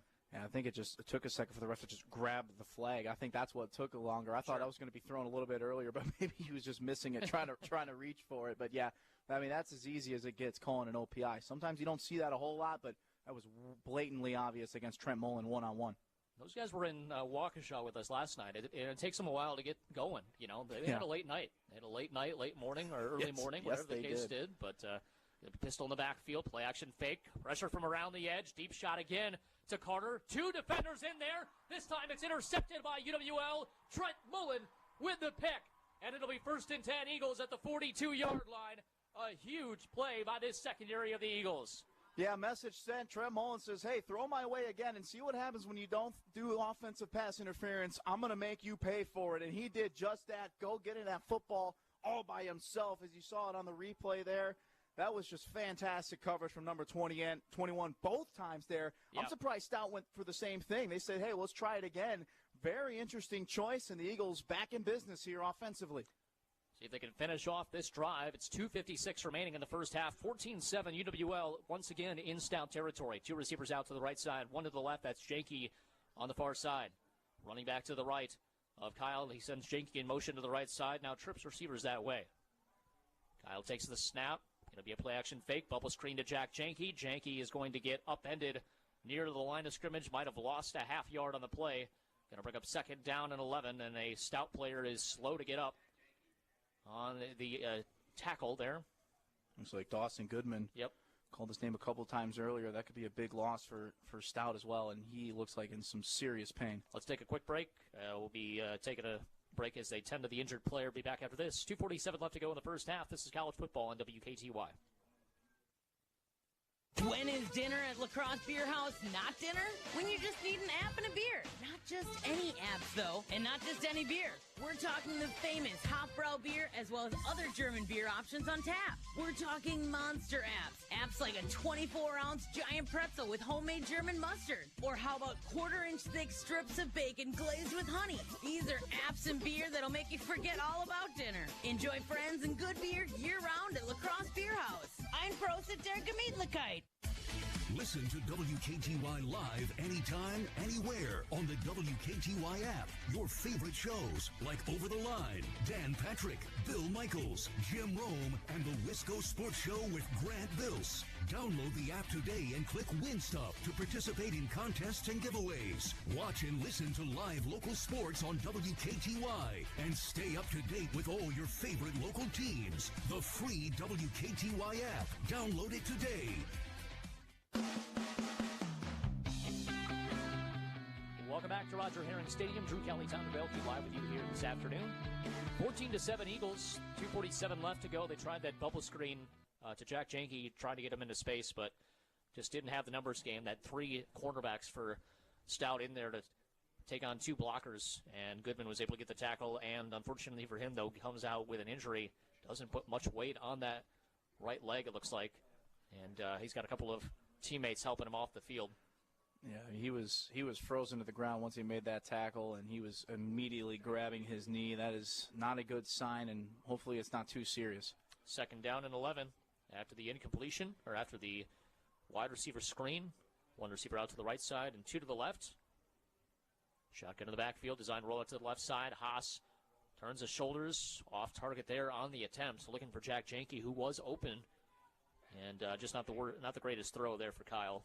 3rd down and 11. Yeah, whoops, that's really much all you can say there, right? I mean, you don't see that too often from number 2, and him and Janke were talking about after the play, too, and Janke's wondering maybe, or those two were probably wondering, did he go too far for that route? Yeah. And maybe that's what Haas was assuming, but you don't see that too often. You just kind of have a usually on the same page. Short-term memory and just forget about it. 3rd and 11. Once again, near Michael Stack's field goal range, maybe about 10 yards or 8 yards or so. 2 receivers out to the right side. Braden nods. Now whistles and a timeout called for by Stout. And we are going to take a quick break. 2:37 to go here in quarter number 2. Back in 30 seconds. This is college football on WKTY.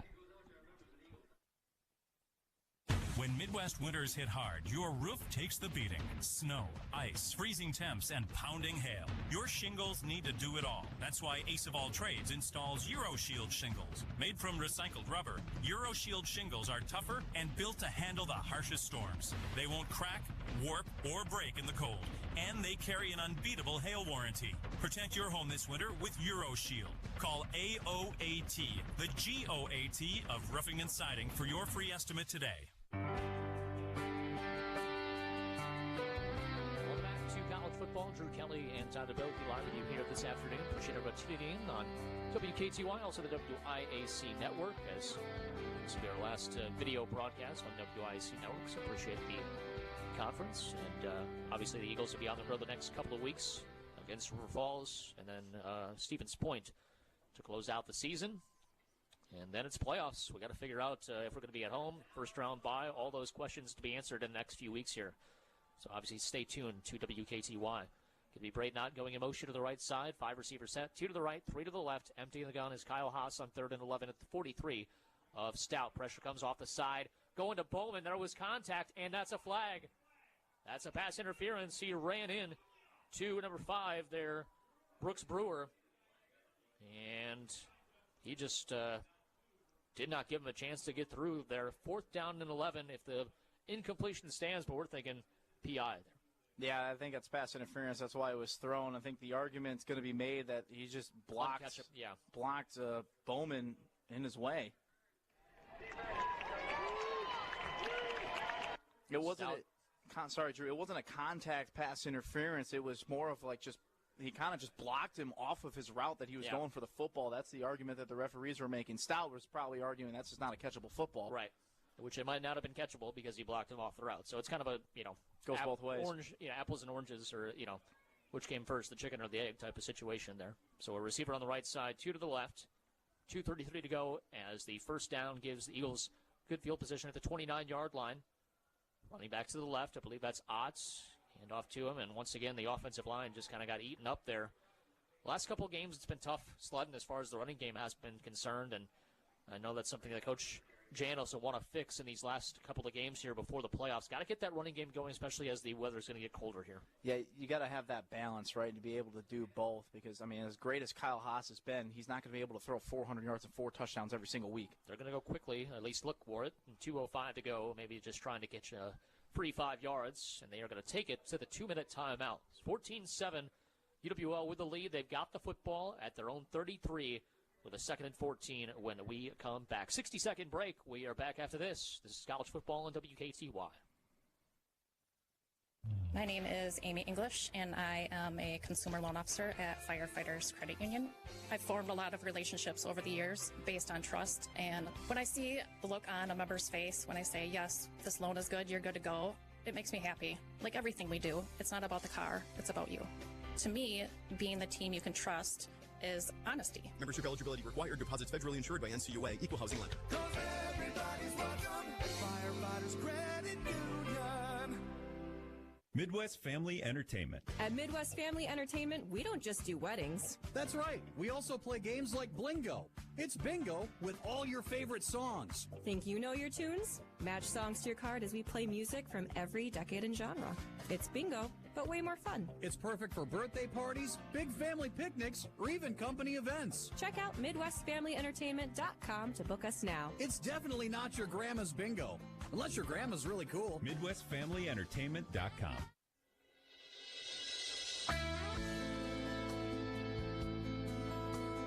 Welcome back to Roger Herring Stadium. Drew Kelly and Tyler Bilkey live with you here this afternoon. 21, make it 14-7 with 2 minutes to go here in the second quarter. One receiver out to the right side and 2 to the left. It'll be Braden Ott to the left of Kyle in the shotgun formation, trying to get a decent 3rd down and manageable situation here. Looking to the right side the whole way, Tyler Bowman, and that is going to be incomplete. A little bit beyond the intended target. There was some hand-to-hand combat fighting, I think, between the two of them, but refs say it was pretty even down the right sideline there. It's 3rd down and 14 at the 32. I think it went both ways, back and forth, and then Tyler Bowman lost that battle. I think he just got tripped up from the turf there at the very end, and I think that's fine, no call. I saw contact from, again, both sides, so you'll take that. I just love the aggressiveness, too, for Kyle Haas. Why not let it fly? 4 receiver set. Kyle Haas with Braden Ott to his left in the shotgun. 1 receiver right side, 3 left. Spinning out to the left side, pressure in his face. He has it tipped up into the air, incomplete. Great job blowing through the left tackle there, getting in the pressure of Kyle Haas, number 92 that time for Stout. And that was Matt Blank, the defensive lineman, junior, able to really set his sights on Dane Walter one-on-one. And he was able to beat Dane off the snap. It's going to be 4th down and 14, going to be about 50-yard field goal. Wow.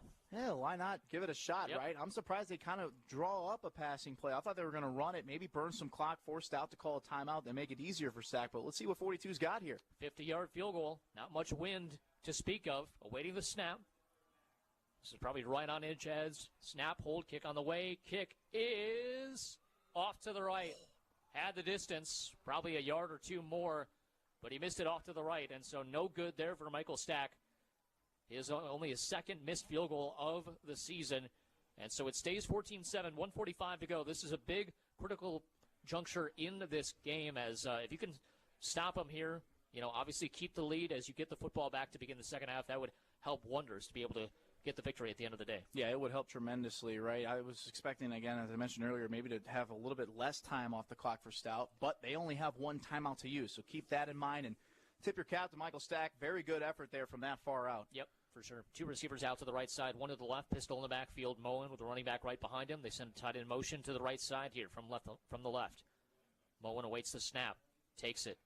Going to be a fake handoff going to the right side. That is a great defensive play to break through the blockers that time. Trent Mullen in there to knock down Avron Carter for a loss of about 5 back to the 27-yard line. I mean, you put him out of bounds, but who cares, right? Trent Mullen went completely off of his blocker and was able to get the tackle at the same time. That's impressive stuff from a very seasoned cornerback in Trent Mullen. Fantastic stuff he's done not only today but all season long. An update from River Falls, 28-7. Wow. River Falls on top of the Warhawks of UW Whitewater. 2 receivers out to the left side, 1 to the right. Going to be a play-action fake. Looking down the field, has to throw it underneath. What a huge hit there, shutting the play down. The linebacker knocking down the receiver that time, number 41 with the catch. And that was Mason Frank. And a great tackle that time to shut it down. 2nd down, make it 3rd down and 10. Grant Atcherkirch, how do you do? A massive hit there, not only to keep him in bounds, keep that clock running, and set the tone, too, going into halftime. The Eagles came to play today, and I think you've seen it so far in this first half from the defensive side and seen some flashes on the offensive side as well. And see, Stout almost feels like they're waving the white flag a little bit, kind of giving up, letting this clock run. And I think the Eagles will take that going into halftime. 3rd and 10. 55 seconds to go. UWL with all 3 of their timeouts if they want to use them. 2 receivers left side, 1 to the right. Moen in the gun, takes the snap, looks out of the flat to the running back. What a huge collision. Absolutely nowhere to go that time for Chase Hughes. And number 7 for UWL getting in there for the tackle, Sam Baumgart. It's 4th down and 10, and the Eagles, I believe, have called the timeout. Yeah, they want the football back. They want to try to make something happen. Maybe set yourself up for another opportunity for a sack. Field goal, yeah. Try to get up 2 scores. I love the idea. You got 3 timeouts to play with. Why not? Fantastic hit there, too, from Sam Baumgart. And obviously what a stand by this defense. Able to get him in 2nd down and long thanks to Trent Mullen. A big hit by Atcherkirch, and obviously with that hit by Sam Baumgart, they're sending a message, saying this is not going to be an easy game for you going into the second half either. You got to think about that for your offense, from this point on through the halftime break and into the UWL's first possession. So that's something that's in the back of your mind, that UWL's defense is going to cause some pain as far as running those routes over the middle. And obviously with Trent Mullen, kind of undersized, but he's still able to use that physicality and still get in the backfield for the stop. Well, it's just great to see it, right? Because after that Platteville game, it almost felt like, man, did they just completely lose it? Did they lose the mojo of the physicality? Because this team's identity is being physical. Yeah. And then they brought it back. They sent the message last week against Oshkosh, and you're seeing it here again today against UW-Stout. Just got to get the offense going a little bit more. Got a touchdown on the first possession, and then obviously fumble recovery for the touchdown on the punt by Avron Carter, recovered by Sal Ballesteri. Now we'll see if the UWL offense can get back on track here. 45 seconds to go, 2 timeouts left for the Eagles. A high spiraling punt. Bowman calls for the fair catch immediately to the 28-yard line, and that's where the Eagles' possession will begin. Coming out of the field, Keaton Arndt. Haven't seen him yet, but we are going to see him now. Probably going to be a lot of 5 receiver sets trying to get this down the field as quickly as possible. Man, it's great to have him back as well. Just a full, healthy Eagles offense is a scary-looking one. We were talking about it all preseason, too, and just this wide receiver group in general, really what it comes down to. But you're also seeing in the running back group as well, a healthy Eagles offense is a scary one. 3 receivers off to the left side, 1 to the right. Shotgun to the backfield here for Kyle Haas. Quick throw out to the left side, looking for Keaton Arndt, and not on the same page there. Just threw it into the boundary, into the sideline. 2nd down and 10 coming up for UWL, and that might have been a play where Kyle didn't like what he saw and just kind of threw it away. Yeah, because he's not trying to spend too much time looking around surveying the field, right? It's kind of the option 1, option 2. If not, all right, let's just get rid of the football. What I do like is he's going for number 3. I mean, that was a really big connection last year for those who remembered. Obviously, they both played at Winona State, the previous college, so has that previous connection there. Going to be a 2nd down and 10 all day in the pocket, going to the left side, complete to his other target. Just making sure that's Jack Janke, I believe it is. It's a gain of about 4. It looks like Brody Mitchell gets the catch. Yeah, I think it's Brody. So Janke's got 1 leg sleeve. Brody's got 2. There you go. There's the difference. They're down at 6. Brody has really stepped up this season as well. He's getting his name called a lot more as the season has gone along. You got to find the differences in these black jerseys based on the numbers. You're not going to find it in that as far as the view up here, but going to be a 3 receiver set out to the right side, 1 to the left, shotgun to the backfield, running back to the right of Kyle. Takes the snap. Kyle has all day in the pocket. Great protection going over the middle. Tyler Bowman takes a hit at the 48-yard line. Great job by him finding that soft spot in the zone. Now UWL going to come up and take a timeout. 1st and 10 at the 48 with 21 seconds to go. They've got 1 more timeout to work with.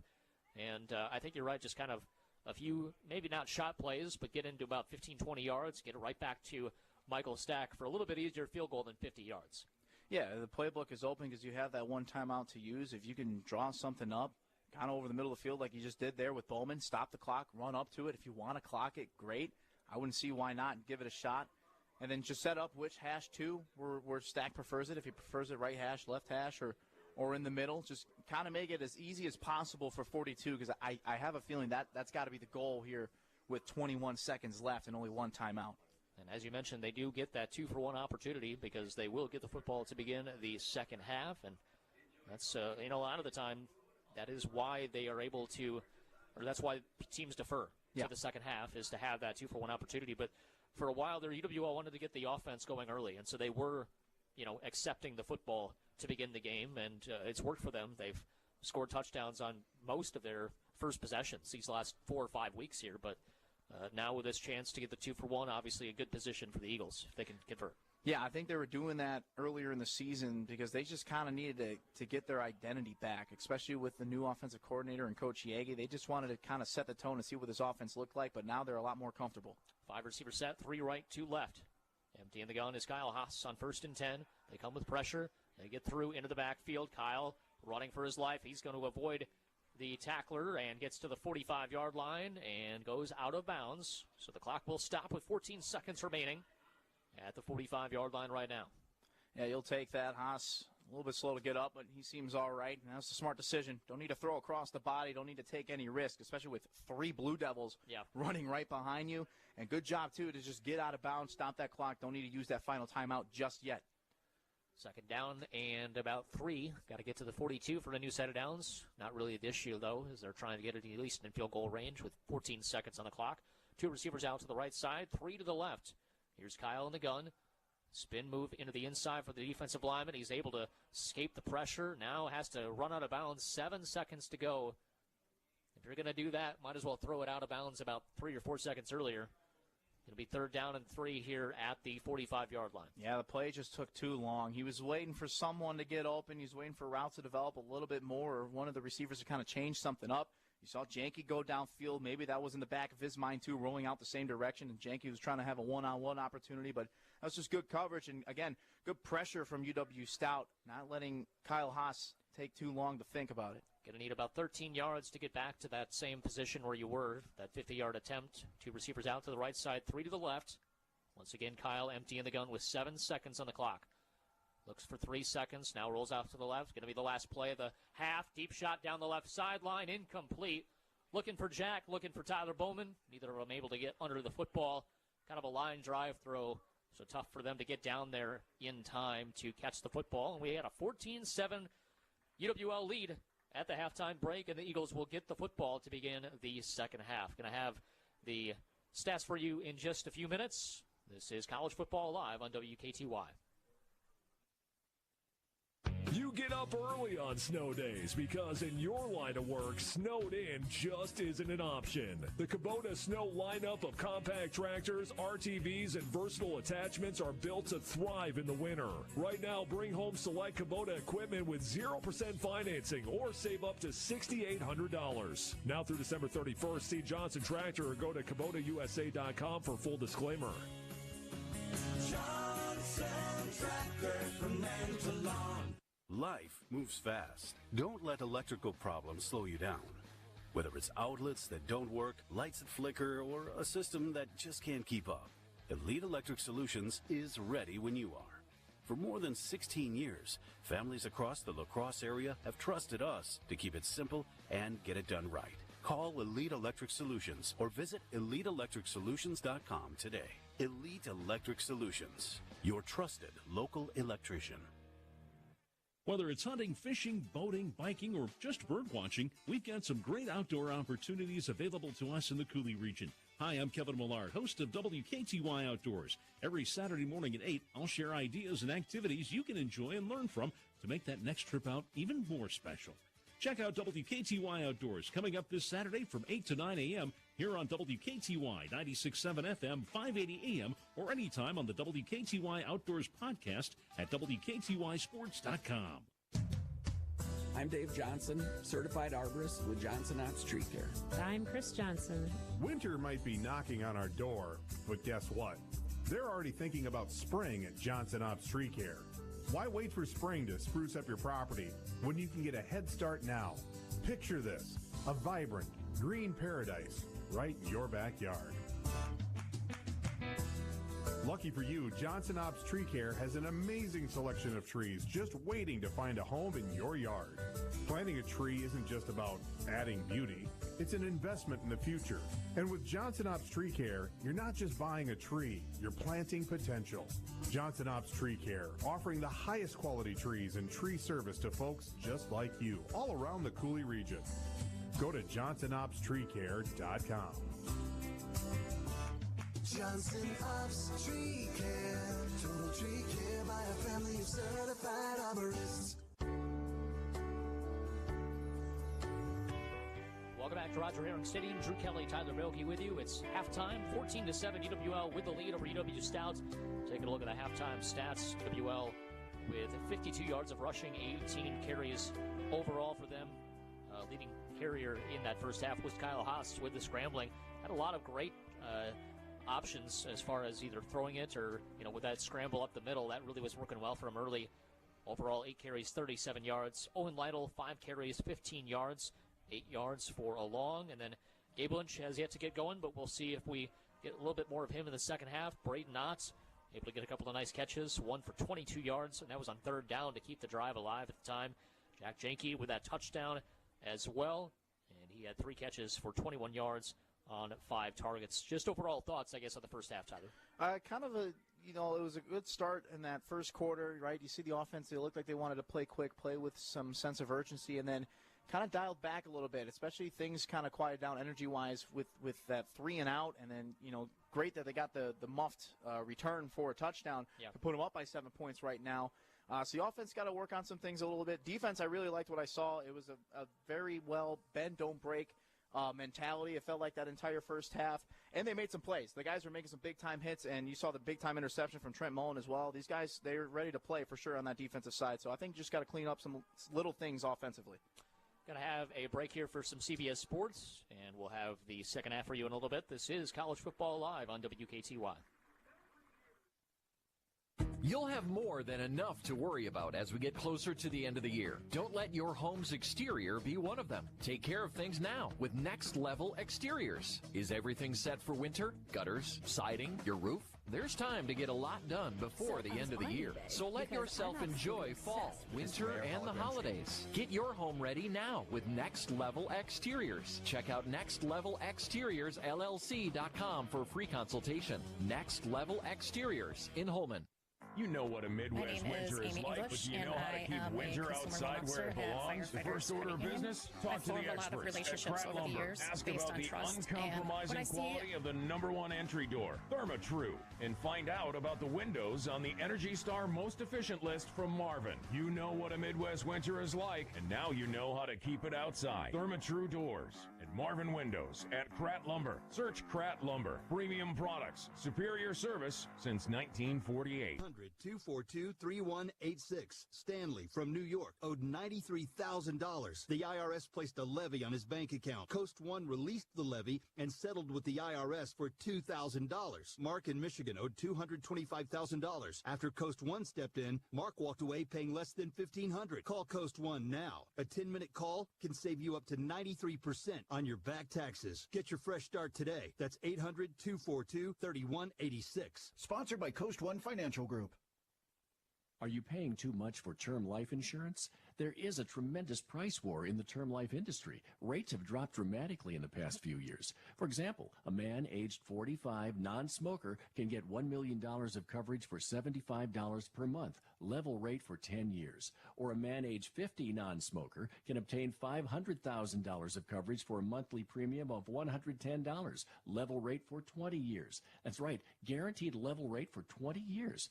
If you're a smoker, we have great rates available for you as well. At Term Busters, we specialize in policies of $500,000 and above. If you're looking for new or replacement term life insurance, call today for a quote. 1-800-908-7636. You're probably paying more than you should. Call 1-800-908-7636. Remember, 1-800-908-7636. Sample rate quotes based on preferred non-smoker rate class. Exam required to qualify. Individuals and businesses with tax problems, listen carefully. Do you feel like you're losing control of your finances? If you owe over $10,000 in back taxes or have unfiled tax returns, we can help you take back control. The IRS is the largest and most aggressive collection agency in the world, and they can seize your bank accounts, garnish your paycheck, close your business, and file criminal charges. Take control of your tax problem now by calling the experts at U.S. Tax Shield and take advantage of the Fresh Start program and new laws that may allow us to negotiate a settlement for the lowest amount possible. Our team of tax attorneys and enrolled agents can stop collections and get you protected so you can take control of your financial future. U.S. Tax Shield offers a price protection guaranteed quote to get you protected today. U.S. Tax Shield is A+ rated with the Better Business Bureau, so call now. 800-785-9132. That's 800-785-9132. U.S. Tax Shield. 800-785-9132.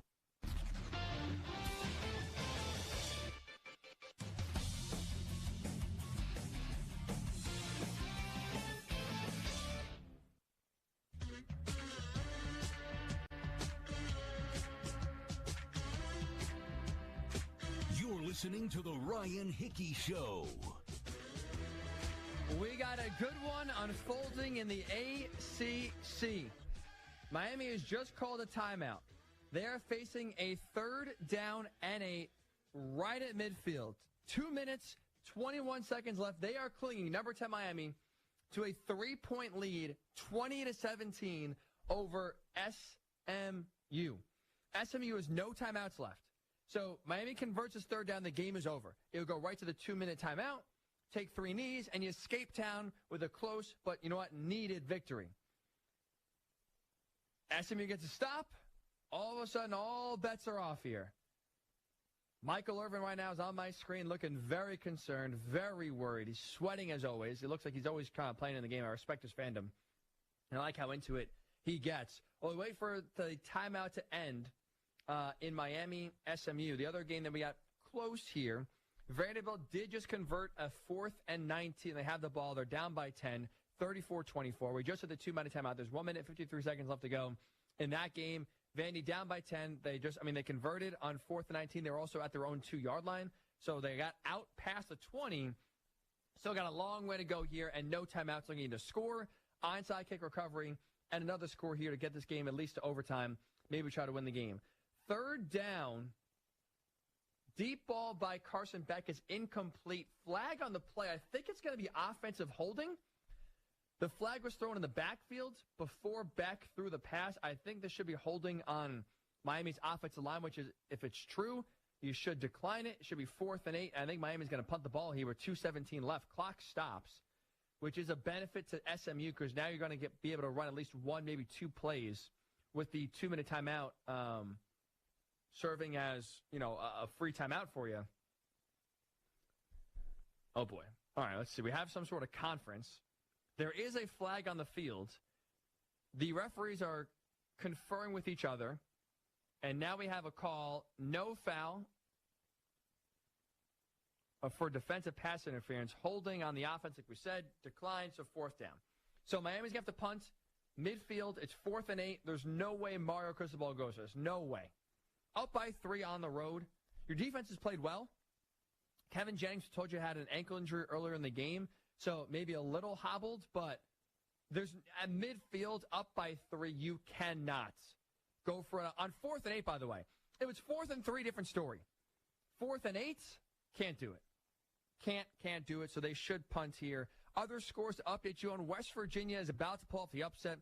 2 minutes, 11 seconds left to go in the 4th quarter. They're up 45-35 on number 22 SMU. West Virginia is going to get their first Big 12 victory of the season, so credit to Rich Rod there. Army just hit a walk-off field goal. They take down Air Force 20-17. Nice win there by Army. They move to 4-4 on the season. And Clemson right now is up over Duke, 45-38. 49 seconds left to go there before the end of that one. Duke, though, has the ball. They're facing a 4th and 18 from the Clemson 18-yard line. All right, so the punt was off. SMU is going to have the ball. We wait for them to kind of come out of the commercial break or just the timeout there, let's talk about Archer Manning here for a second. Let's see, there's 1:28 left to go. It's second down and 10. Texas is up 34-24. What a game Arch has had himself. 25 of 33, 328 yards, and 3 touchdowns. He was efficient. He made the right decisions. A little shaky early on, had a few passes, especially in the beginning of the game, that were a little concerning, inaccurate, bad read. Like the first pass of the game was a 75-yard touchdown, but it was a screen pass. So it's kind of one of those where it looks gaudier in the box score than it really was. So he got off to kind of a little bit of a slow start, but it really found himself. And again, 25 of 33, 328, 3 touchdowns. No one's season at that whatsoever. That's a really good performance so far by Arch. Best, I would say, of the season, especially considering the opponent, a top 10 opponent in Vandy. And now you start to look ahead. Look, they have a bye this week. So reset, get a little healthier. And then you finish with at Georgia, who's right now currently the 5th-ranked team in the country, who's getting set here to kick off against Florida in a few minutes on the world's largest outdoor cocktail party. You have Arkansas at home. Should win that game, but Arkansas does put up a lot of points. Shootout, but still, that should be a game you win pretty handily. And then you finish at home against Texas A&M, who's right now number 3 in the country. You have 2 games left out of 3, if you're Texas, against top 5 opponents. Texas, as long as they win here, and Vandy is moving the ball, there's 1:16 left and counting. Vandy has the ball first down and 10. They're at the Texas 20-yard line. So they have been able to officially move the ball. That pass by Diego Pave complete down to the 5-yard line. So another first down for Vandy. They're down by 10, 34-24. There's 1:09 left to go here. So again, no matter what happens, Vandy needs a touchdown and a field goal, plus also going to need to recover an onside kick. They don't have any timeouts remaining. So it's still it's still a very uphill climb for Vandy to be able to get back in this game and force overtime. So let's just assume Texas is going to win this game, go to 7-2. We haven't seen, a 3-team or 3-loss team, make the college football playoff as an at-large, right? Last year, Clemson made it at 9-3. They also won the ACC, so different. We've not seen an at-large 9-3 team make the playoff. Texas has a real chance to do it. Right? Look, if they beat the number 9 team in the country right now in Vanderbilt. If you especially go on the road and beat Georgia, or maybe you lose to Georgia, but come back and beat the number 3 team in the country in A&M at home, and maybe that could, you win by 10, where it's not, one of those, you can win and maybe make a statement, win handily. How are you leaving Texas out? Where you look at the resume, right? They lost the first game of the season at Ohio State. Lost by 7, by the way, at Ohio State, who is the best team in the country by far.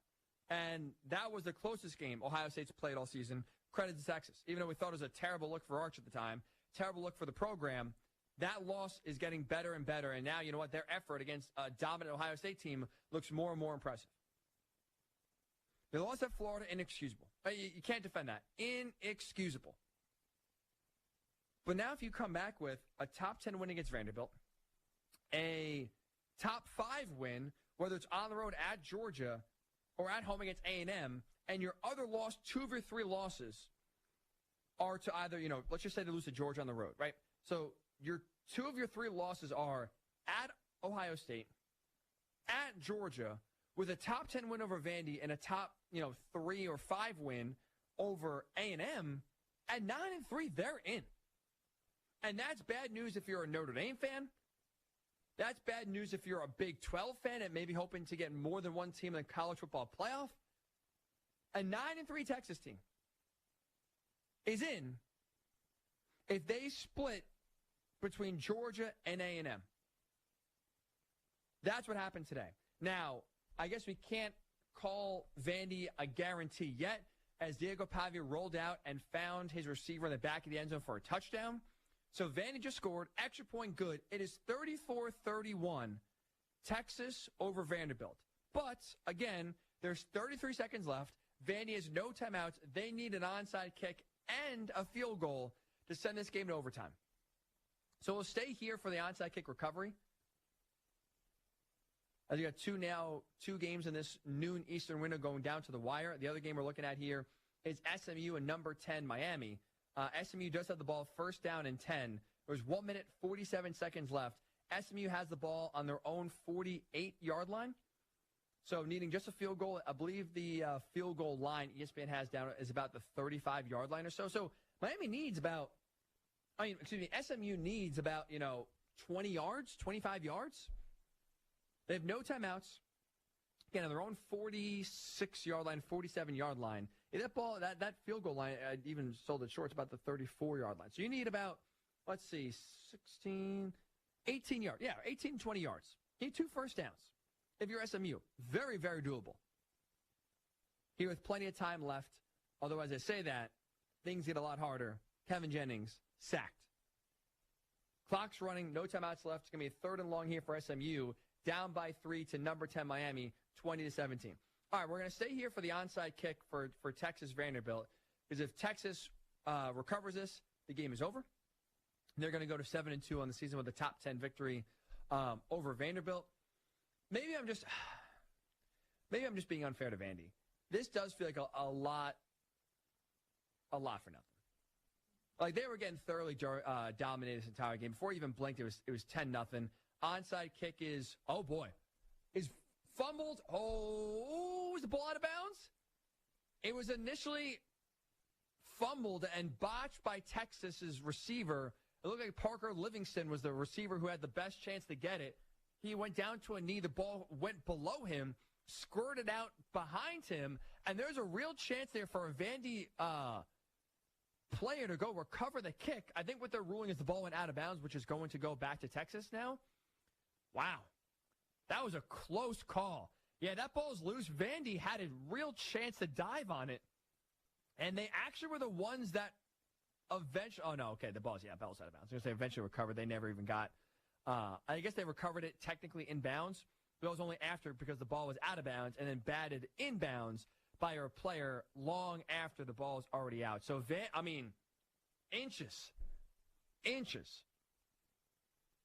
from having ourselves a real opportunity there for Texas to blow a massive lead as Vandy scored 21 points. At one point, it was 34-10.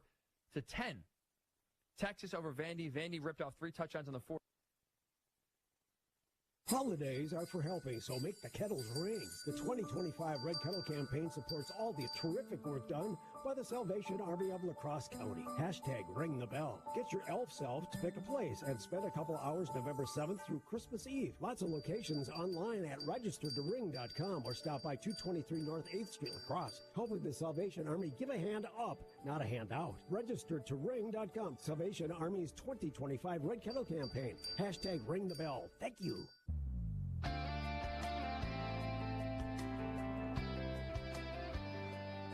Welcome back to UW-Lacrosse football against UW-Stout. Roger Herring Stadium live with you here this afternoon. Drew Kelly, Tyler Belke, 14-7 as we are just about set for the second half. Eagles are going to get the football to begin the second half, and obviously, as we mentioned before the break there, Tyler, some, tiny things that didn't allow us to, get that touchdown. You had the turnover in the red zone, which that's obviously going to be a point of emphasis for the Eagles, I know, going into next week's practice, especially as River Falls is beating Whitewater 31-7. You're not going to be able to win with those kind of missed opportunities in that kind of situation there. But for UWL, just kind of get back to their offensive line. I think the quick passing game was really the biggest factor in that early drive that they were able to move the football down the field. Yeah, spread everybody out and get rid of the football as fast as you can, or at least make a decision as fast as you can. That's what Haas kind of did. I mean, we saw some keepers from him as well, but he was just very quick with his decision making, and he was really smart with it. But you mentioned the turnover in the red zone, that just can't happen. And then the missed field goal too. You had the ball, you were driving it down a little bit, and those were 2 opportunities where you could have come up with points, just didn't. Let's try to fix things up and try to clean it up here for 30 more minutes of football. Sun is out here on the Crosse. It was kind of a really dreary day to begin the day, and beautiful. It's absolutely beautiful out right now. A lot of tailgaters still out there, kind of like a Brewers game, quite frankly, with a lot of these different people in the parking lot. It's a fair catch, actually not taken. Going to be returned, actually, to the 31-yard line. So one of the upmen tried to get what he could that time. It'll be number 23 for UWL on the return. That's younger brother. Is Kyle Lynch, the sophomore of Gabe, who is being honored here on Senior Day. And so a decent return. It'll be 1st and 10 for a good field position at the 36 of UWL. Yeah, start off with good field position. Now, what do you do to take advantage of it? We'll see what kind of play calling that Coach Yagi wants to do with his offense right now. 1st down and 10 with a receiver out to the right side, 2 out to the right side, close to the line of scrimmage, and 1 wide out left. And it'll be a handoff up the middle, good hole up the guts, and being pinballed past the 40 to the 41-yard line. Owen Lytle for a gain of 5. It's 2nd down and 5. Nolan Mosier is in the game in place of Kyle Lynch, Kyle Haas, rather. I didn't see him hurt at all at the end of the second quarter, so we'll have to keep an eye on this, obviously, going forward. Yeah, I was just going to say, that is a 5, not a 2. So, but we know Mosier can handle the pressure. There is no question about that, what he did in Whitewater. Yep, 2nd down and 5 with a receiver on the left side, 2 on the right. Once again, a handoff. Good job bouncing it back to the left side. Ankle tackled after a gain of about 3 or 4 there. Good job finally dragging him down for UW-Stout. And that was number 15 there. Hunter Scaife, the outside linebacker. It's 3rd down and 2 for the Eagles. And again, with Nolan Mosier in there, what kind of play call differences does this make? It's obviously a less, running quarterback, so you got to put yourself in a decent position. 3rd down and 2 here. We'll see if the Eagles can pick it up. Yeah, it's just about simplifying it for Mosier right now. Shotgun to the backfield. They have everybody tight. 1 receiver out to the right side here on 3rd and 2. Going to be play action fake. Trying to go to Reikovic. Instead, they go deep to the 45-yard line. Caught by Jack Jenke. That's a new set of downs. What a nice throw. We're on the money and on the run for Nolan Mosier, and they'll move the chains here for UWL. That's a confident throw there from Mosier, because that was really good coverage from Jesse Ellis, the defensive back, who was all over Jack Jenke. It's a tight window, but Mosier put it right on the money where 88 can just go snag it. Good job moving the chains. I like the confidence early so far here from Mosier. And it'll be under center. Actually, shotgun formation now here for Nolan Mosier. 1 receiver out to the right side. Going to be 2 to the left, tight end left side of the ball as well. And it'll be Lytle to the right of Mosier in the shotgun. Play action fake going over the middle. Complete to Jack Jenke on the crosser. And they read that like a book. Back to the line of scrimmage. Nothing more. Good job by Stout to shut that play down. It's 2nd down and 10.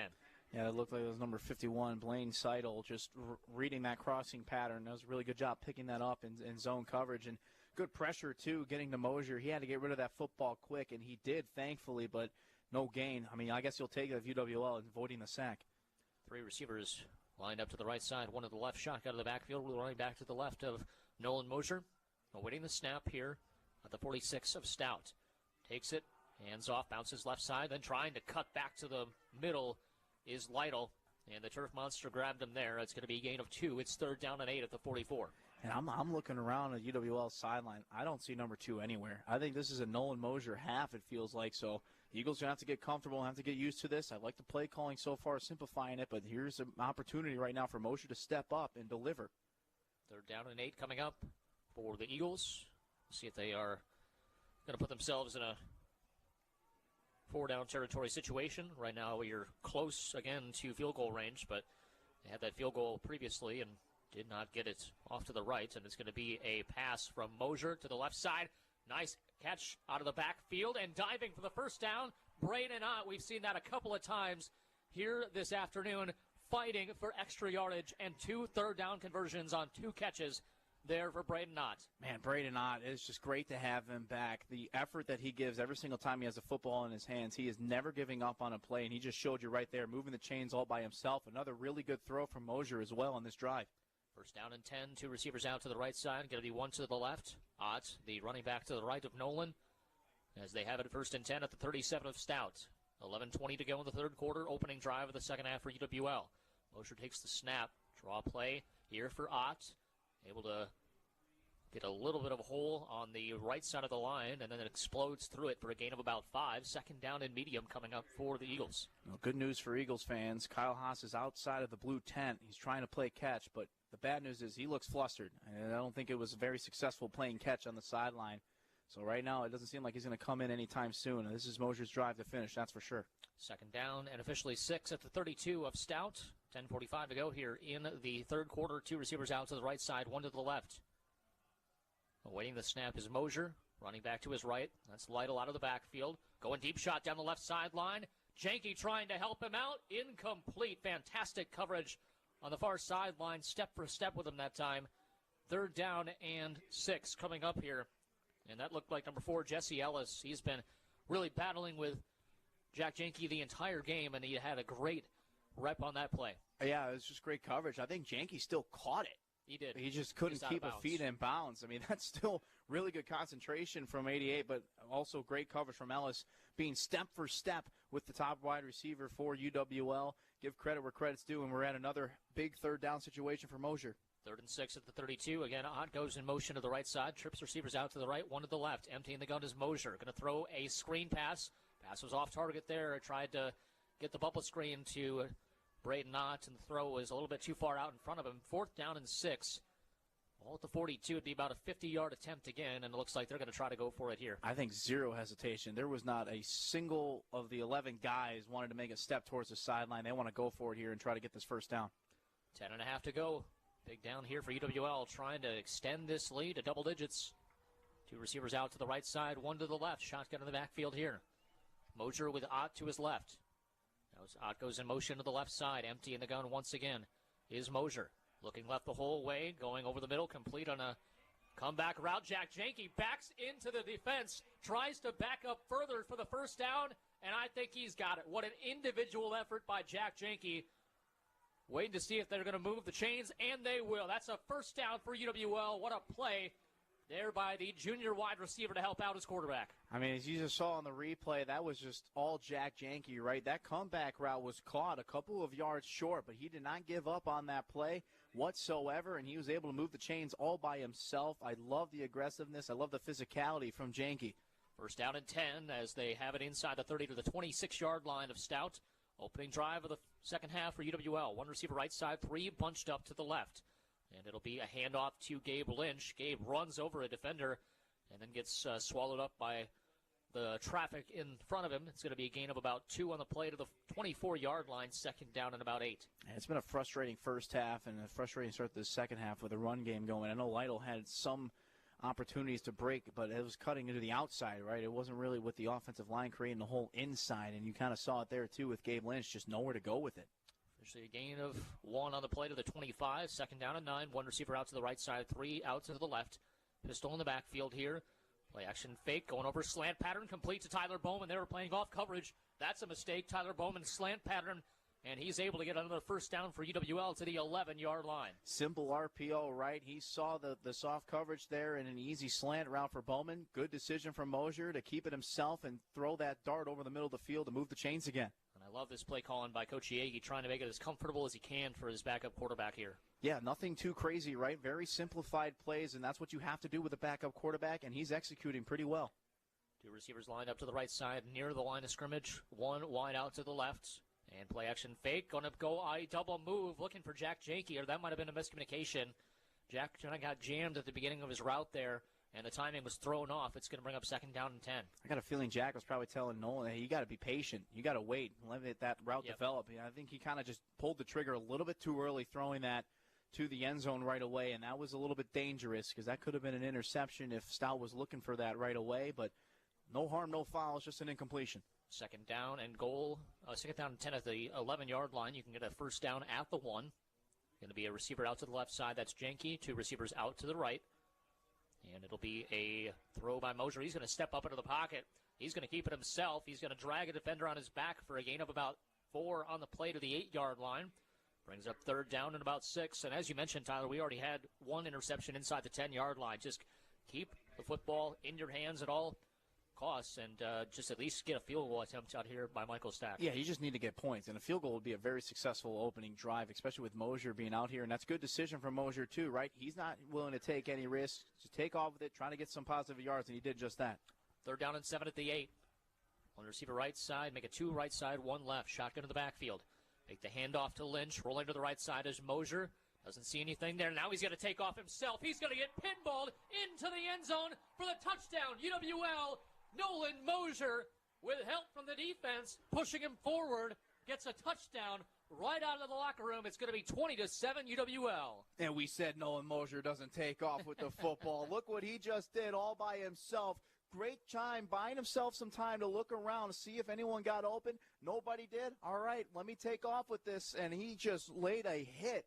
Injured a Stout player doing so, going into the end zone. But what a fantastic drive to start this second half, especially from the backup quarterback. Nolan Mosier, 2 for 2 on his drives when he comes into the game this season. 20-7, they got a player down on the field right now. 7:45 to go in the third quarter. Let's take a quick 30-second break. Be back after this. This is College Football on WKTY. When it comes to a gun suicide attempt, all it takes is a moment. Heather and I had an argument just like any other couple. I was lost. I had snapped. I had a gun, and I was going to take my own life. Heather helped me realize that there was still a life to live for the better of myself, my family. My weapon is now safely put away. A moment of crisis can happen to anyone. Store your guns, locked, unloaded, and away from ammo. Hear more safe stories at endfamilyfire.org. Brought to you by Brady and the Ad Council.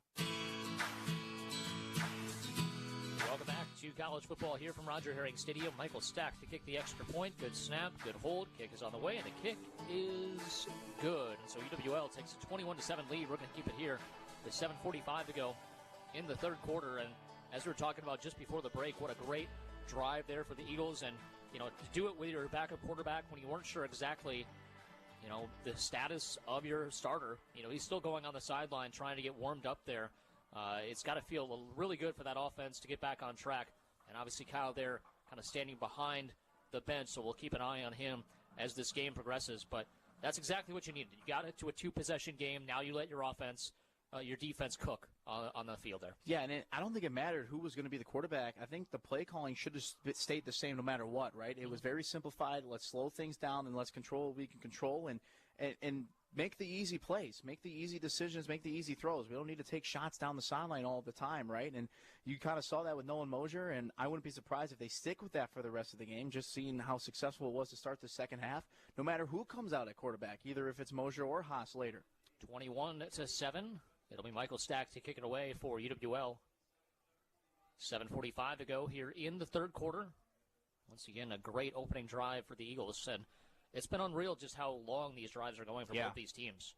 It's you got to be able to take advantage of your opportunities because you're not going to get many of them the way this game is going as Michael Stack kicks it into the end zone as JoJo James tried to get the return to no avail. It's going to be 1st and 10 for the Blue Devils at the 25-yard line.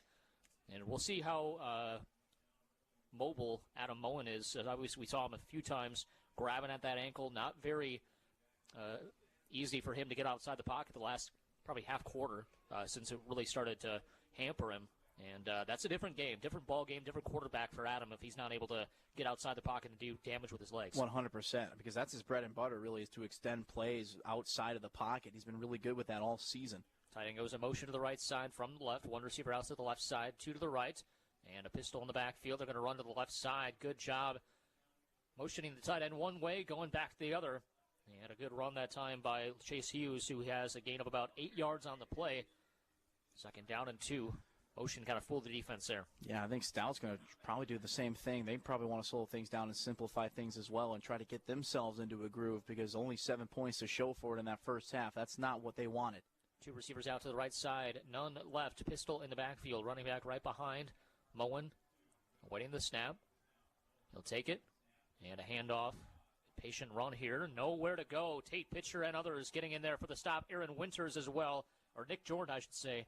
In there on the tackle. It's going to be 3rd down and short coming up. And another Blue Devil down, man. They are dropping like flies. This is not what Stout needs right now when they're trying to make a comeback. Looks like the left tackle, Ben Bistel, 6'4", 285 junior. We're going to take a break here as they tend to him as well. 6:57 to go in the third quarter. This is college football on WKTY. If you're a sports fan, you can't afford to miss the Dan Patrick Show on WKTY. The model is now UConn. UConn replaced their starting lineup, basically, with the transfer portal. They don't have big recruits coming in next year. This has been mentioned on this show a couple times about Kentucky basketball with one and done. You're bringing in an 18 or 19-year-old. You're facing teams that have a lot of experience. The transfer portal is the way you build a team. I already know what you can do instead of what I hope you can do. When I take you out of high school, I hope you can develop into what I think you're going to be. You're going to be a 5-star recruit. Well, if I take this guy and he's already got 2 years under his belt at North Carolina and he's transferring to Arizona, okay, I already know what I'm going to get. Don't miss the Dan Patrick Show, weekday mornings 9 to 11 on WKTY, 96.7 FM, 580 AM.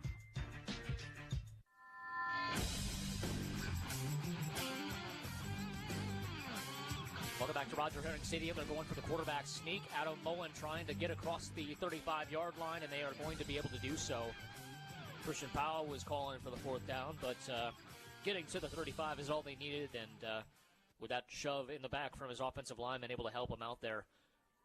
A lot similar to that quarterback sneak that got him the touchdown down in the goal line as well. And it's a little bit risky, too, with Mullen not being 100%, right? You're putting them in danger into that massive pile. You don't know what happens down there, right? No one can see it, but Stout doesn't seem to care. Two receivers out to the right side, one to the left, shotgun to the backfield, running back to Mullen's right. Awaits the snap. Going to be a handoff up the middle, big hole initially, and then hit hard. Ben Ott finishes off Chase Hughes, and it's a gain of about 6 or 7. Make it to the 41-yard line, gain of 6. I think Mullen is running on pure adrenaline right now. I mean, if he doesn't feel it right now, he's certainly going to feel it for the rest of the week. 3 receivers right side, one to the left as they go no huddle, going to keep it for Mullen. He is going to lower the shoulder. 2 other black jerseys shove him backwards, gain of about 2. It's 3rd down and 2. As we have 5:47 and counting in this third quarter, UWL leads by 14. Yeah, guess who? Ben Ott again with the help of Aaron Winters. He is reading the ball really well, whoever has it in their hands. That time it was Mullen keeping it himself. And again, very risky, but Stout seems confident with Mullen, and Mullen seems confident too, telling him, hey, I'm okay, I'm willing to do this. But the Eagles are going to make you pay if you're going to take off with it. Need the 45 of Stout to get a 1st and 10. Going to be tight ends on either side of the backfield, and now they send a man in motion to the right side. Empty in the gun. Here is Mullen. He'll take the snap. Going to be a quarterback draw the whole way. Lowers the shoulder and once again takes the contact, but does get the 1st and 10. Tate Pitcher in there late for the tackle. And it'll be 1st and 10 for Stout at the 48-yard line with 5 minutes to go here in quarter number 3. Again, got just enough, maybe a little bit more, but that's all you really needed, right? And that's kind of the play calling that Stout's doing compared to what they did in the first half. They were taking a lot of shots like UWL was, so they're kind of switching things up and slowing things down a little bit. 2 receivers left side, 1 to the right. Extra tight end on the left side of the line here for the Blue Devils. Shotgun to the backfield here. It'll be a handoff again. Once again, getting into the second level now, bouncing it out to the right side, out across the 35-30, inside the 30 to the 27-yard line. And we have not seen Chase Hughes very much, but on this drive, he's really shown up well for this Blue Devil offense. And they are on the move and quickly as they go no huddle again. Yeah, the Blue Devils relying on the run game here in their opening drive in the second half compared to what they did in the first half. They were throwing it a lot more. Basically the same, the running game versus the short passing game, but this time Hughes has really been the benefactor of that decision in the second half. He gets the handoff again, second level. He's shut down after a gain of about 3 on the play. It's 2nd and 7. Looked like Thomas Laufenberg in there, amongst others for UWL. It's 2nd and 7 for the Blue Devils. And it's just another bend, don't break situation, it feels like, on this drive for the Eagles, right? If you can hold them to 3, perfect. I think you'll take that. Because UW-Stout, right, they're changing their things. They're throwing a bunch of different things at you, sticking with the run game. And now how do you adjust to it when you're backed up? So 2nd down and 7. 1 receiver out to the right side, 2 to the left. They go back into more traditional as far as timing offense. Stop with the no huddle. Pistol in the backfield now. Back into the game is Chandler Ross. Tight end goes into the backfield as a blocker on the right side. Play action fake. Moen has time. Steps up into the pocket, goes over the middle. Wide open there. And juking a defender, getting inside the 5-yard line, reaching for the goal line is Devontae Evans, and he's down to the 1. It's 1st down and goal. And they just either got lost for that zone coverage was way too soft that time. Yeah, I don't know if it was a miscommunication or what, but there under no circumstance should Devontae Evans be that wide open in any single game that he's in. He is such a good receiver, and you can see the sideline frustrated from UWL. They know that can't happen, and here we go, another tush-push situation here for Stout trying to get another touchdown. The one time they handed it off to Chandler Ross. And now it's going to be, once again, pushing the quarterback into the end zone for the touchdown. He's just got that long frame to be able to reach the ball over the goal line. And so Stout answers the Eagle touchdown. It's 21-13 with 2:52 to let go here in the third quarter. I mean, what a good start to this second half. I got a feeling we're going to have a good finish with this one. That's what the WIAC is all about. And the UW-Stout firing on all cylinders, too. They simplified their playbook a little bit, it looked like, to come out of the second half, just like UWL did, and it resulted in 6 points, just like the Eagles. Once again, Garrison Jackman to kick the extra point here. Missed a field goal earlier on in this game, and the extra point is on the way, and the extra point is good. Just snuck in the left upright there, and so 21-14 with 2:52 left. Offense will take the field when we come back. 60-second break. This is college football on WKTY.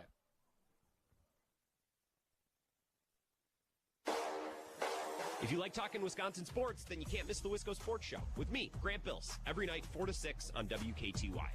I would just prefer for this team to play their best or close to their best more often, because I don't think they played nearly their best against Philly. I don't think they played nearly their best against Minnesota. I don't think they played even close to their best against Los Angeles. Yeah, the season is young. Jordan Love missed time with an injury early, and guys have been in and out, but for the most part on offense, they've been relatively healthy. At some point, I want to see this team be a little bit more consistent and play a little bit better week to week, because at some point, you don't get to say, well, the team's really talented and they're really, really good. They just shoot themselves in the foot. Well, no, if you shoot yourself in the foot and you make a lot of mistakes, then you're not that good of a team. You're just a really talented team. I think this team needs to grow up a little bit, needs to mature a little bit, needs to execute at a little higher level, and that's fine. They're still really, really young, and there's a lot of season left. Talking Wisconsin sports with Grant Bills. It's the Wisco Sports Show on WKTY.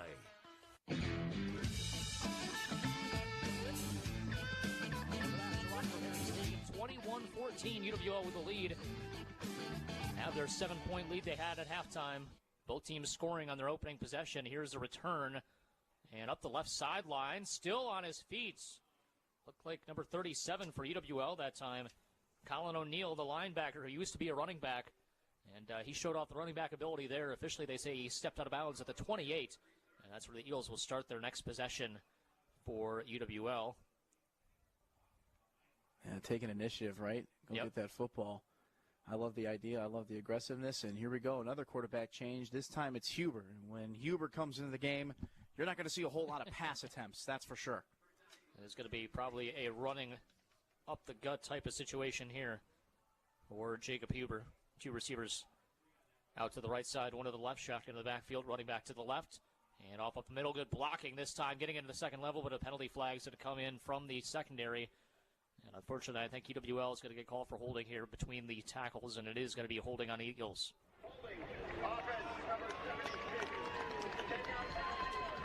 The Eagles are going to move back. Number 76 with the hold. Zach Plisna, the left guard there, get tagged for the flag. It's going to be first and long. We'll see if they stay with Huber out there. I mean, that's not really his game, a passing ability, but we'll see if they're able to get a chunk play back to get it second down and manageable. Yeah, it looked like they looked too good to be true. Really had that massive hole for Gabe Lynch that he's been quiet, but what's more frustrating is Kyle Haas just watching from the sideline without even a helmet in his hands. Two receivers out to the right side, one to the left, low snap. Huber able to handle it, rolls to the right side, fires to the corner route. That's going to be incomplete. Yep, Bowman did not get his feet in bounds. It was very close. I think he did come up with the catch, but that was too far to the sideline for him to be able to toe tap the sideline there. It's going to be second down 19 after the incompletion. Stand corrected. We saw a pass attempt there from Jacob Huber, and that one just a little bit off target. Great effort from Bowman. Did everything he could. He caught the football, but again, he just kind of ran out of room. Couldn't keep 1 foot down. Right call there from the referees, and here we are in a second and long. So second and 19, back at the 24-yard line. Need the 43 for a new set of downs. One receiver out to the left side, two to the right. Shotgun in the backfield, running back to his right. Huber takes the snap, has time in the pocket. Deep shot down the right sideline, looking for Bowman. Good throw, good catch. Tyler Bowman comes up with a big shot down the right sideline. Jacob Huber says, I can do this too.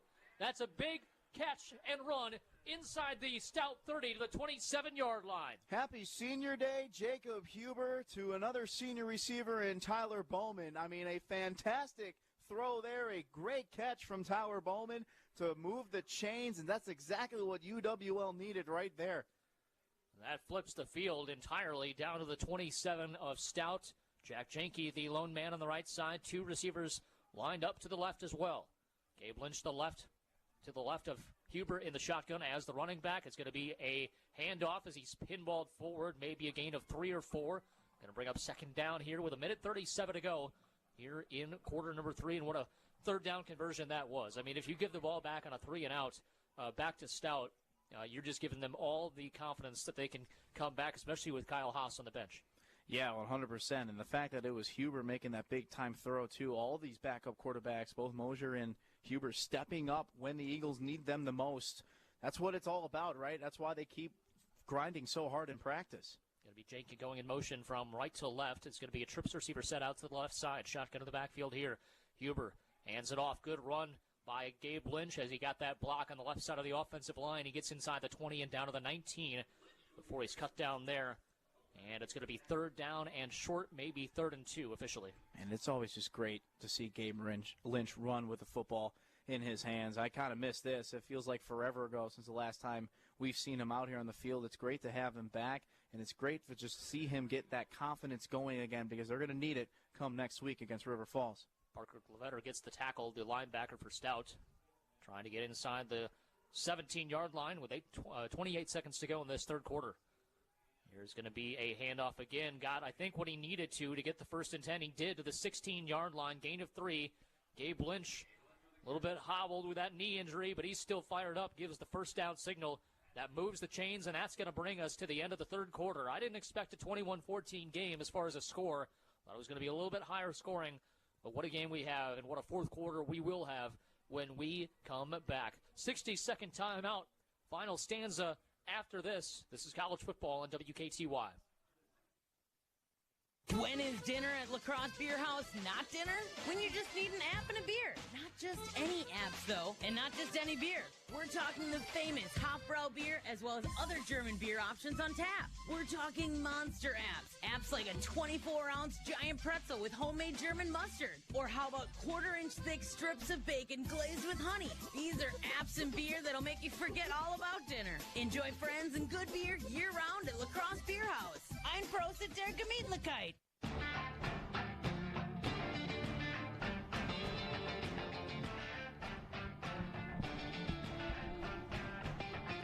Welcome back to college football. Drew Kelly, Tyler Belke with you.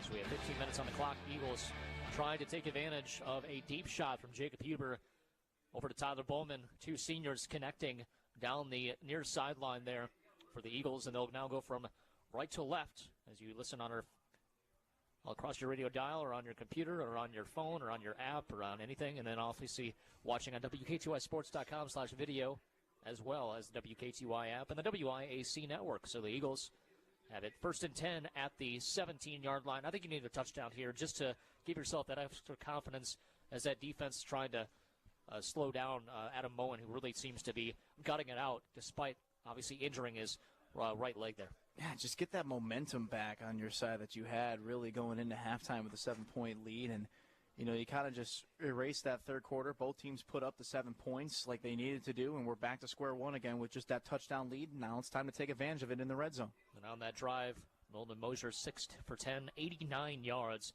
and that touchdown run as well. And it'll be 2 receivers, make it 1 receiver out to the left side. That's Janke, 1st down and 10. Look like Lynch to the left of Huber. Deep shot, corner route. Janke trying to get some separation. And again, he comes down with the football. It's just unbelievable, the catches he's making. It's just out of bounds there. Going to bring up 2nd down and 10. I mean, he's so good. And the fact that he's only a junior, too, the fact that we get to see another year of this just awesomeness, really. That's the best way to describe it. What I do notice, too, without Mosier right now, why they turned to Huber, I think Mosier took a big-time hit scoring that touchdown. I mean, he's just sitting down on the bench, and he's been holding his left arm the entire time. And I wonder that's probably the reason why we're seeing 18 in right now. 2 receivers out to the left side, 1 to the right. Going to be a handoff to Lynch, bouncing it out to the right side, trying to get to the corner. He's dragged down. Gain of about 5 or so inside the 15 to the 13-yard line. And 3rd down and 6 as they'll need the 7 for a new set of downs. I like that run, though, from Gabe Lynch. Really get those legs turning again. That's exactly what he needs to do. He's trying to get that knee stronger and stronger day by day. Put the pads on finally this week, and he's finally suited up for the first time in a while. And it's just a run like that just to get your confidence back, really. 1 receiver out to the right side, 2 to the left, just saying, hey, I can do this. Yeah. I can get it out there, and the knee's going to be fine. So a shotgun with him to the left of Huber. 2 receivers left side, 1 right. Huber in the backfield with a pass, rolling out to his left side. has some room to run. 10-5, touchdown, UWL. A run from 13 yards away.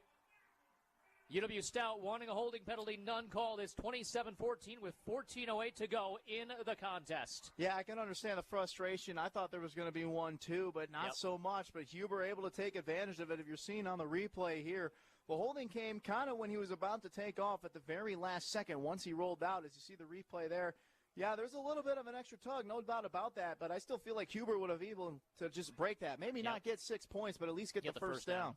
Michael Stack to kick the extra point here. Awaiting the snap, good hold, kick on the way. Kick is good for UWL, and it's 28-14, 14:08 to go in the contest. We're back in 60 seconds. This is college football on WKTY. The more you listen to your kids, the closer you'll be. So we asked kids, what do you want your parents to hear? I feel sometimes that I'm not listened to. I would just want you to listen to me more often and evaluate situations with me and lead me towards success. We're not adults, so just be there and listen. I just want someone to yap to. And I just feel like I'll be fine if someone just hears me talk and talk and talk and talk and talk and talk and talk. You're doing a really good job. And I don't think I tell you that enough. And I know sometimes we get into it, and it's just hard on both of us. But, try to understand me more, and I'll try to do the same. Listening is a form of love. Find resources to help you support your kids and their emotional well-being at soundidouttogether.org. That's soundidouttogether.org. Brought to you by the Ad Council and Pivotal.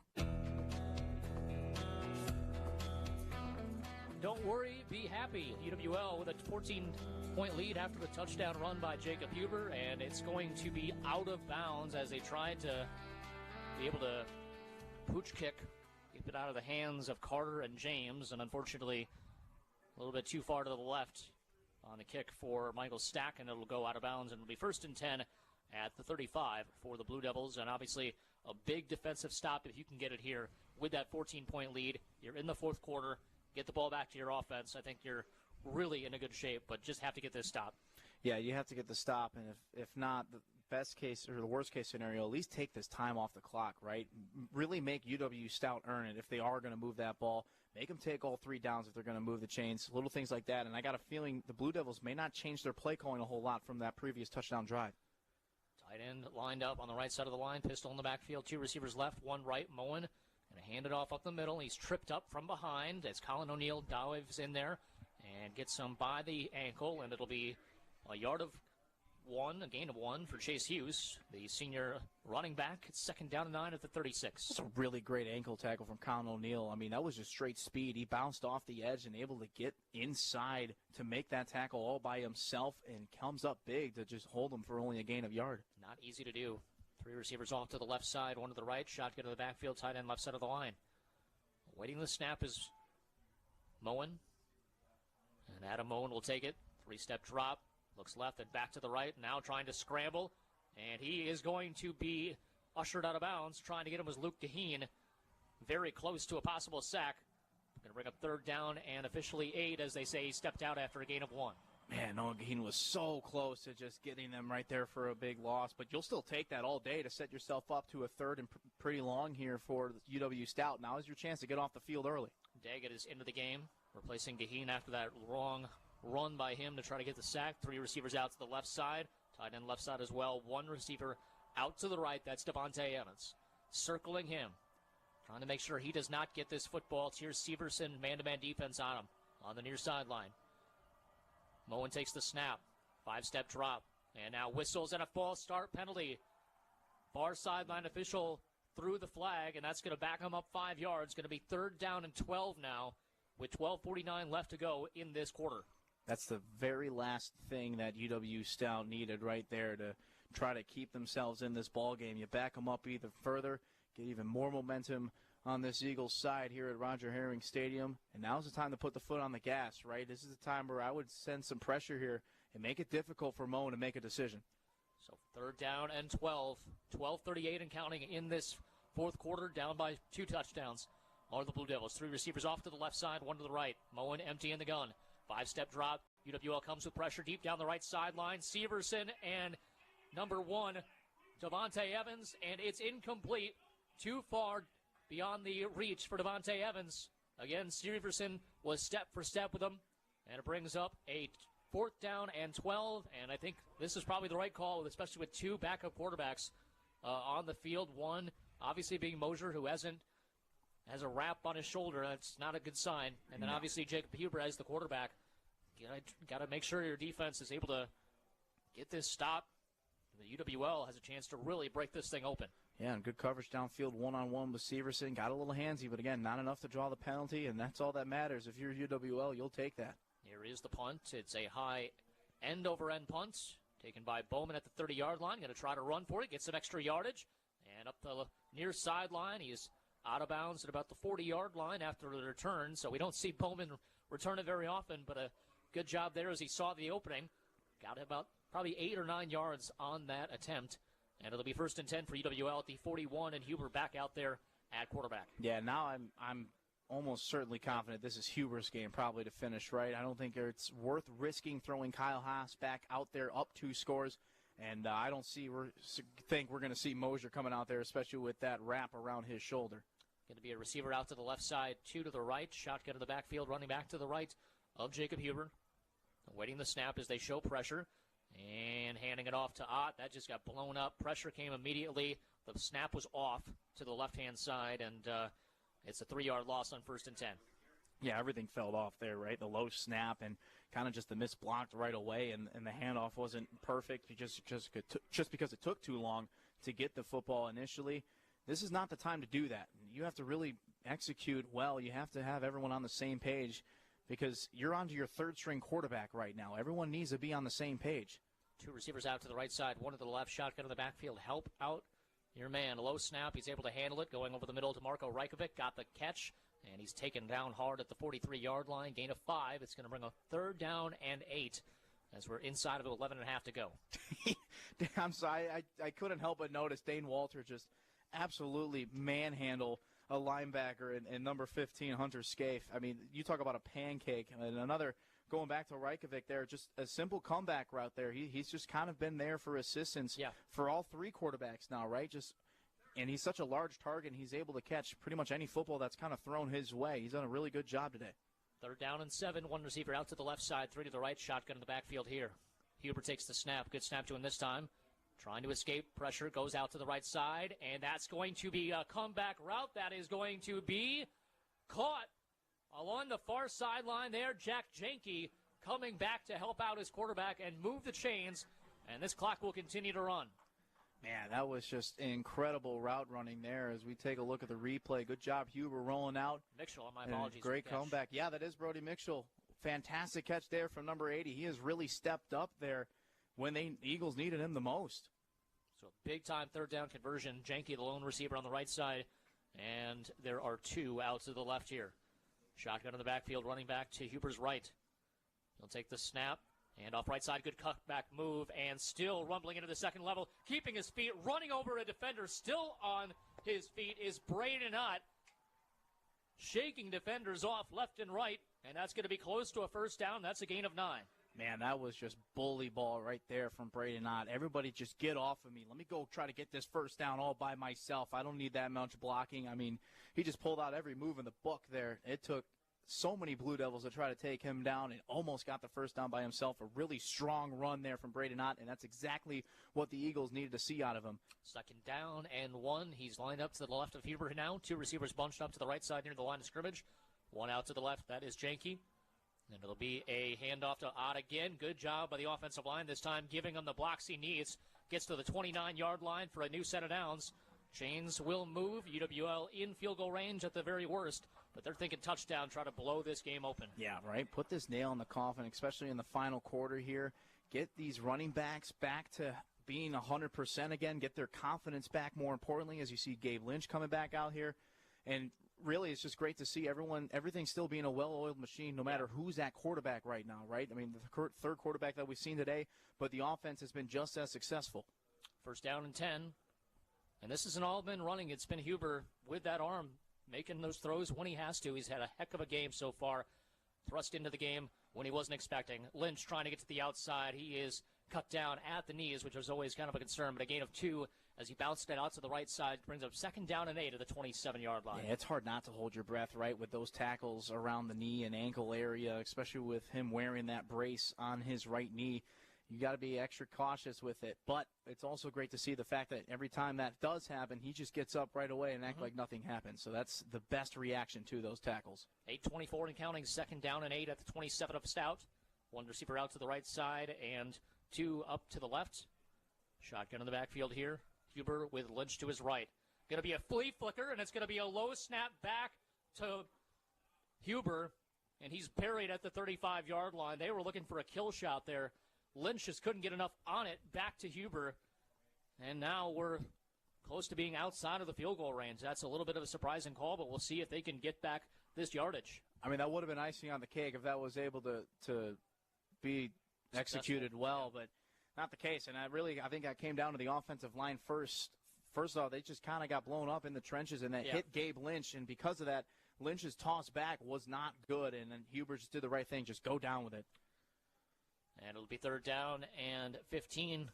Make it 16 on the 35-yard line. Low snap again. He's able to handle it. Huber steps up into the pocket. He's going to run for it. This is what he does best. He slides inside the 30, and they give him the 29. They say he started the slide at the 29-yard line, so back 6 more yards after that loss. It's going to be 4th and 10, and Michael Stack is going to come out for a field goal to make it a 17-point game for UWL's lead. I love the decision from Huber, right? I mean, the options weren't there, and the pocket was collapsing, so what did he do? He's like, well, let me help out my kicker a little bit and bring this thing a little bit closer and more manageable for him to try to drill one through and make it a 3-score game. It is going to be a 47-yard field goal. He missed one from 50 in the first half. Trying to get a field goal here. Kick on the way. Kick to the uprights, and it is good. 47 yards from Michael Stack. That was absolutely perfect. And UWL now has a 31-14 lead. They've outscored their opponent, the Blue Devils, here 17-7 in the second half. 6:46 to go in the third quarter. We're back after this. This is college football on WKTY. You're listening to the Jim Rome Show. Now we know why Mike Tomlin was so bent with Browns GM Andrew Berry for sending Joe Flacco to a divisional rival. Bent because Tomlin knew that Flacco could just show up and start slinging it, and his porous defense couldn't do anything about it. That's got to be the worst Steelers defense I've ever seen. Time to once again revisit, is Joe Flacco elite? Yes, that's your playbook. Show up and just start chucking the ball to Jamar Chase. Every day from 2 to 4 on WKTY.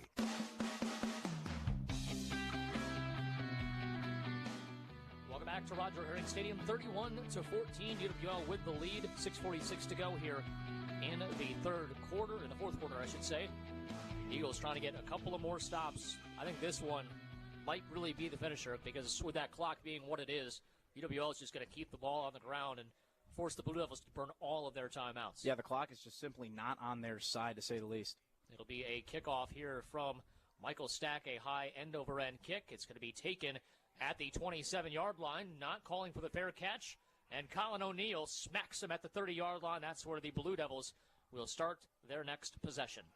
And Spruce Devils are looking for another penalty call, too. I think something happened from one of the Eagles and the Blue Devils down the sideline. I don't know what it was in particular. Maybe after the play was ruled dead.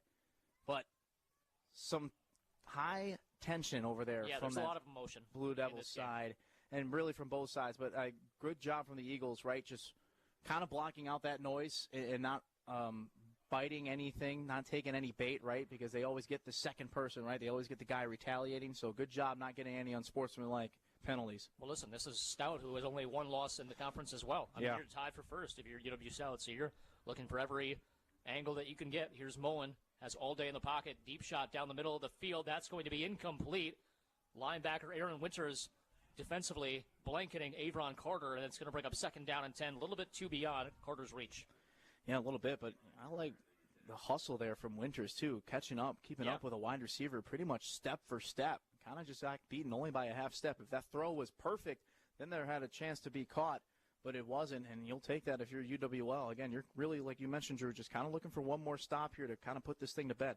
3 receivers out to the left side, 1 to the right. Shotgun in the backfield here. Pressure comes off the edge. Pitcher chasing him. Moen flush to the left side, and it's going to be dropped wide open on the play. Not able to come up with a reception there. Looks like JoJo James. 16, JoJo James. Yep, he was going to have at least a 7-yard gain as they rolled out to the left side. I wonder if that was just predetermined.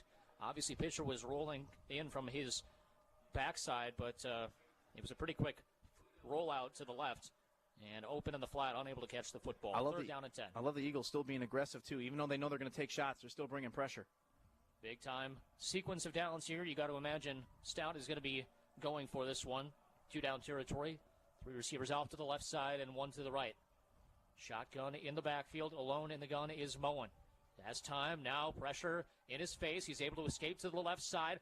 Lanier trying to come after him and bumped out of bounds. Gain of about maybe 3 as Ben On is able to finally knock him out. It's going to bring up 4th down and about 7 at the 31. That's a big-time hit for Mott, too, and he let Moen know about it when he got to the sideline. And just for UW-Stout, they don't have any other choice other than to go for it right now.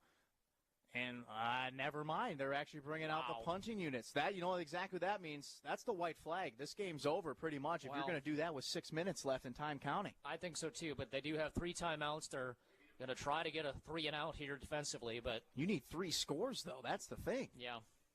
Yeah, it is surprising to me as well. Here's the high snap. The punt is on the way, and it's a high end-over-end punt. Flag comes in almost immediately. Bowman called for the fair catch and made it at the 28-yard line, but we'll see what the penalty flag is here.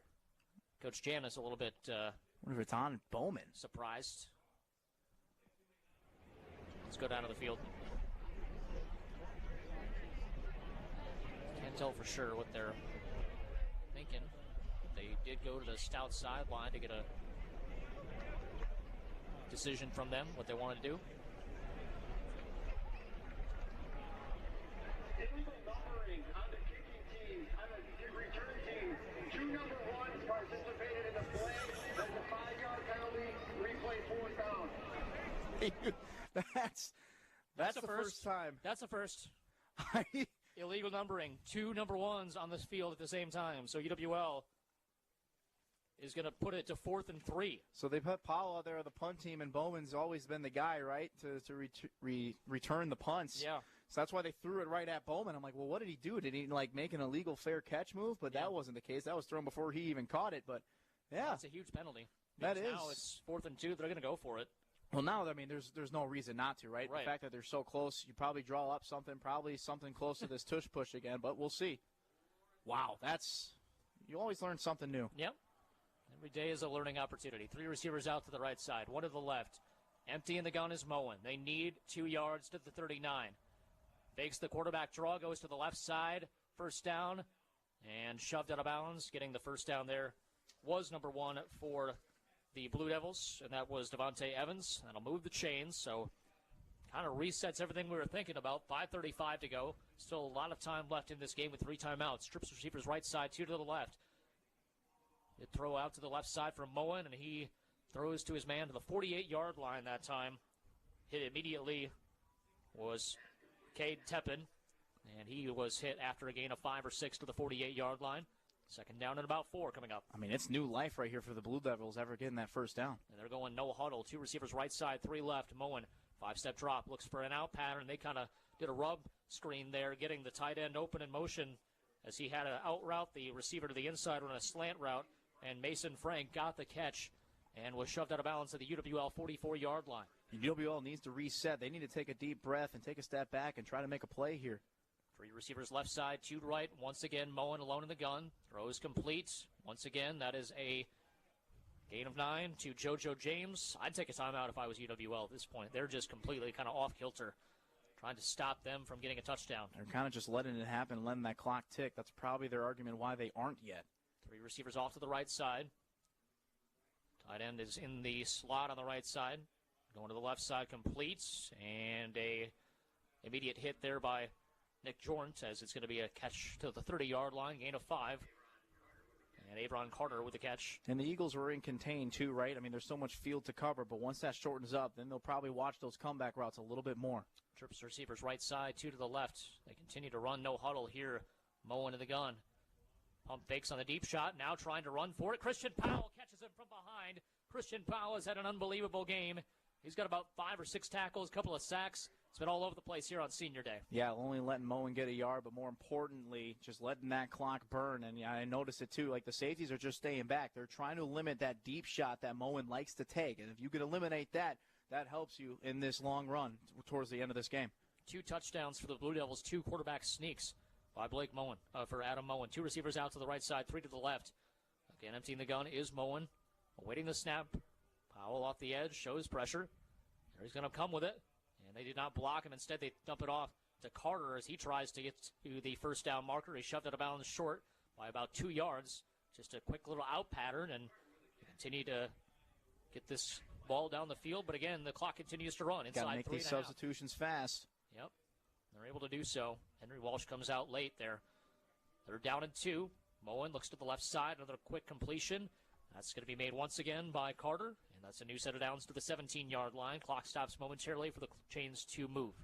And I think it's fine, right? Really, if UWL, they haven't called a timeout because when you think about it in the grand scheme of things, that clock used to say 6 minutes and something, right? Now it's only 3 minutes and 13 seconds. So down by 17. UW-Stout's moving the ball down the field, but they're not taking big shots, right? It's these small gains here and there. They called a penalty on UWL. I didn't see the flag, and the announcement was made there. But it is a automatic first down, 5 yards to the 13-yard line. And so UWL trying as much as they can to get this stop or let the clock run as much as they can. If they can't do it, 4 receivers out to the right side, 1 to the left. Once again, Moen in the gun alone, going over the middle on a crossing route. Carter gets the catch. What a great play by number 14, Tier Severson, getting the stop in bounds, letting the clock continue to run another 15 or so seconds. And that's a gain of about 4, but once again, the clock keeps on moving. That's exactly what Severson need to do, keep him in bounds, because Stout can't afford to use a timeout right now. They need him on defense. 5 receiver set. Once again, Moen looks right, goes back to the middle, incomplete, deflected on the play. Brady Lanier coming in there on the blitz, got his hands up, knew he wasn't going to get to the quarterback, so he threw those hands up, and it brings up 3rd down and 6 coming up for Stout. And I guess worst case scenario, this is probably the best case scenario, just as far as the time is concerned. Oh, yeah, the Eagles are taking this all day, right? Because they thought they were going to get off the field. But just because of miscommunication, you have 2 of the same numbers out on there. You got penalized for it. So the fact that they're able to kind of recuperate, get back together, and just burn that clock is huge.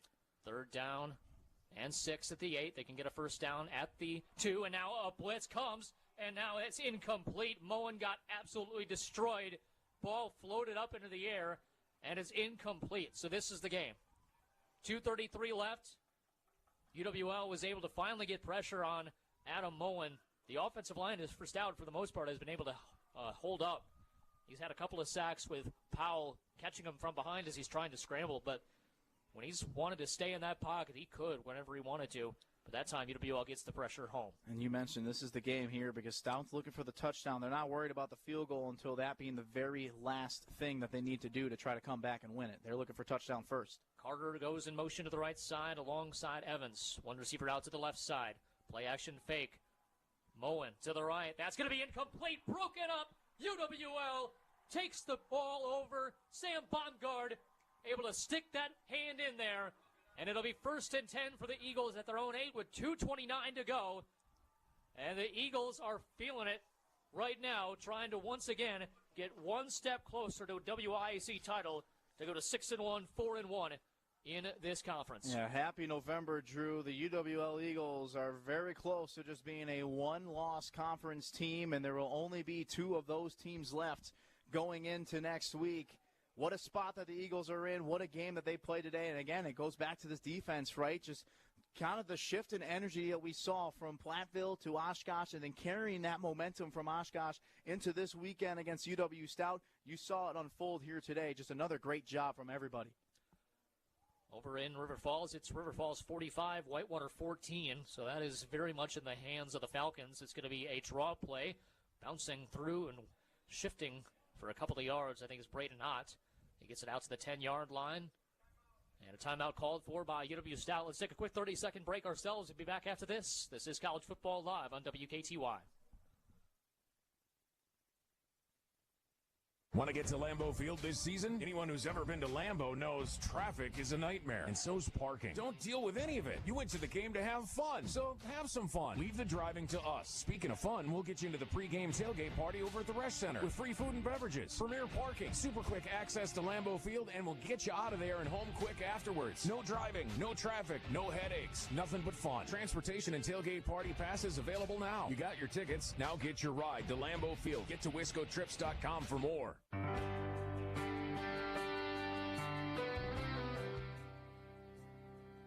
Welcome back to Roger Herring Stadium. 31-14 Eagles. It's going to be second down and 8 at the UWL 10, trying to bleed as much as this clock as they can and get the official win. Once again, they would be going to 6-1, 4-1 in the conference. And as Coach Janis mentioned, every different game is going to be tough, and that's been no different here. You know, Oshkosh was, I think, 18 last week. Obviously 23 this week for UW-Stout, but they are playing everything like a top 10 team, especially defensively, kind of hampering UWL's offense. And then those two injuries, that's really going to be the question: how healthy is Kyle Haas going into next week's game? Going to be a shotgun formation, double tight end set right, one receiver out to the left, and now here's going to be a handoff to Ott. Ott breaks through into the second level, gets a first down out to the 19-yard line, and the offense throws their hands and their fists like a punch, saying that's it. To the 19-yard line, that's probably going to take us to the 2-minute timeout. And the Eagles are going to force UW-Stout to have their second loss of the season in the conference. Just a fantastic overall team win for this UWL team overall. 31-14, 2 minutes to go. We're going to take a 60-second break, wrap things up from Roger Herring after this. This is college football on WKTY. Go to a pro. Sign Pro. 7823456. I'm Jim from Sign Pro, and I don't know about you, I don't like to waste money. Vehicle lettering is a great way to create word of mouth, which is one of the best ways to advertise your business.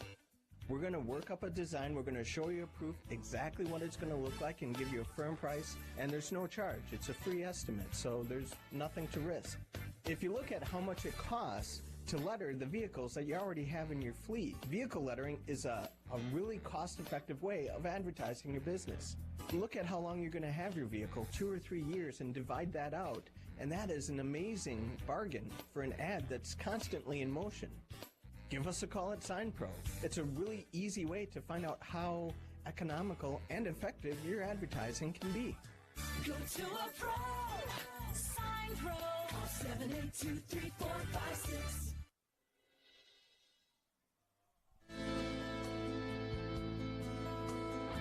Welcome back to Roger Herring Stadium. Drew Kelly, Tyler Bilkey, 31-14. The Eagles with 2 minutes to go in the contest against Stout.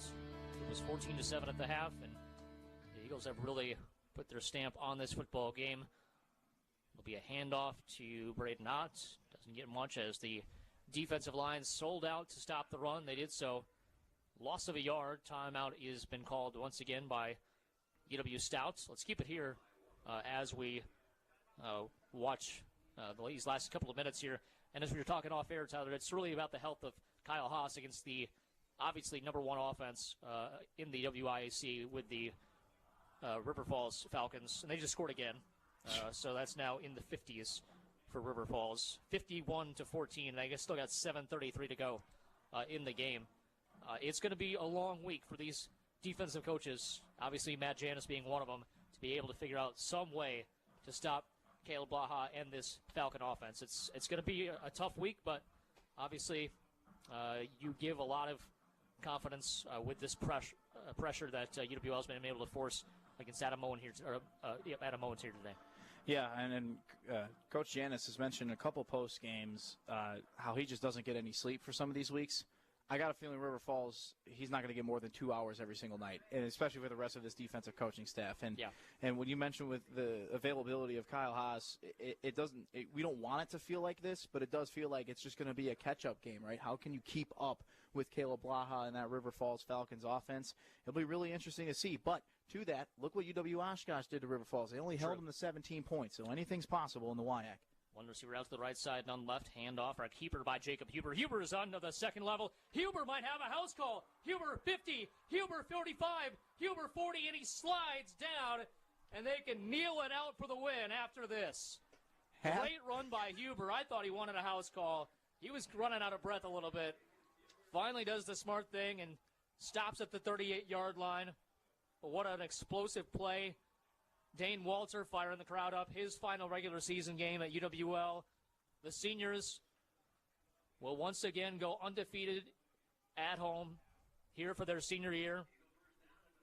And once again, 2 more games to go. A huge one. Basically a de facto conference championship next week at River Falls, especially if UWL is able to get the win.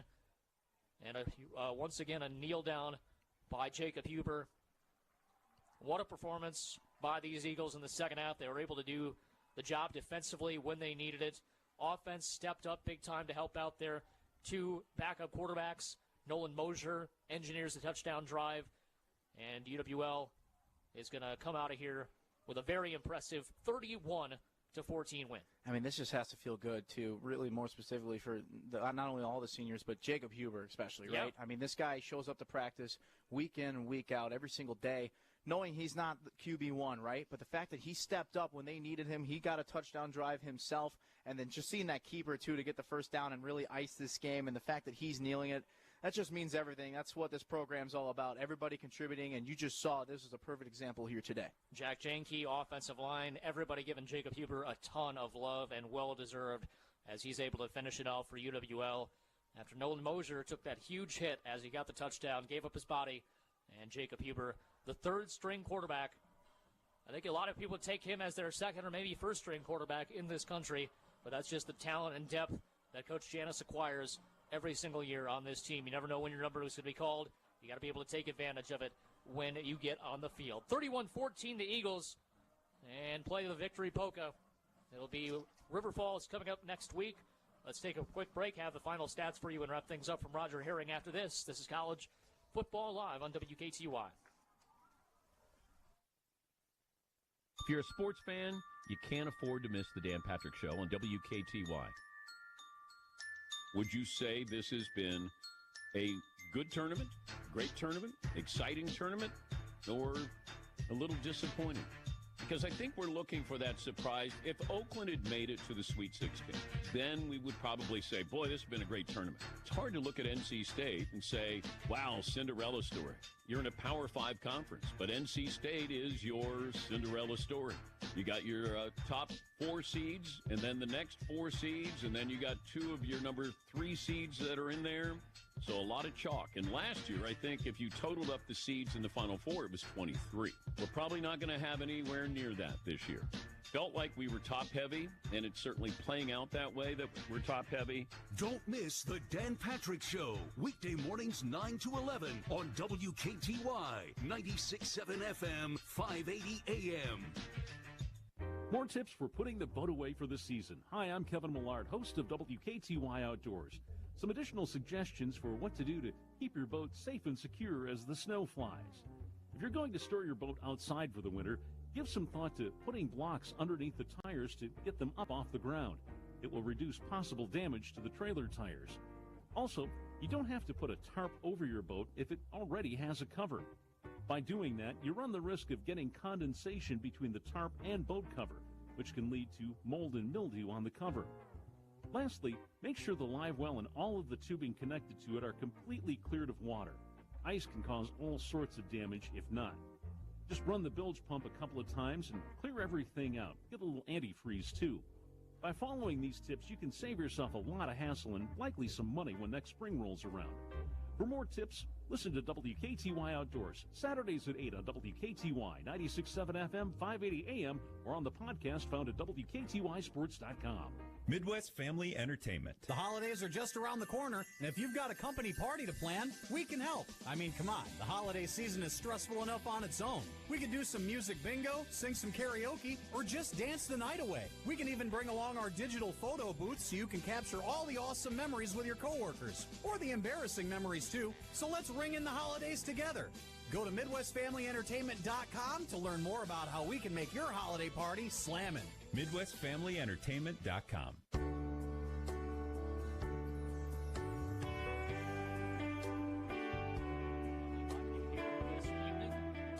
score in this one. UWL gets the victory over UW-Stout, 31-14. Final numbers in this one. UWL 43 rush attempts for 164 yards on the ground, 195 yards passing, 18 of 31 overall as far as the attempts and completions. One interception that came in the red zone. Ball was tipped under the air by Kyle Bowman and then intercepted by Stout. Overall, the individual stats, Jacob Huber, after that long 43-yard run, was leading rusher. 4 carries, 53 yards, and a touchdown. Kyle Haas, who left after halftime with an injury, had 8 carries for 37 yards overall. Owen Lytle, 8 carries, 24 yards. And Braden Knott, 8 carries for 21 yards here this afternoon. Kyle Haas in the first half, 10 of 18, 87 yards and a touchdown. Jacob Huber ended up 3 for 3 for 68 yards and a long pass down the right sideline to Tyler Bowman for 49 yards to set up that second touchdown run that he was able to convert himself. Overall, Jack Janke, the leading receiver, with 6 catches, 38 yards and a touchdown. And leading yardage receiver was Tyler Bowman, 4 catches, 92 yards overall. Once again, the final, UWL 31, UW-Stout 14. The Eagles are on the road next week to River Falls. Going to be a lot of fun, and we'll have coverage for you all week on WKTYSports.com and WKTYSports.com on the Facebook page as well. So we're going to get on out here from Roger Herring Stadium. We'll talk to you next week. For Tyler Belke, for Faith Rose back in our studio, I'm Drew Kelly saying so long. You've been listening and watching College Football Live on WKTY. Have a great rest of your weekend. Listen to WKTY live anytime, anywhere.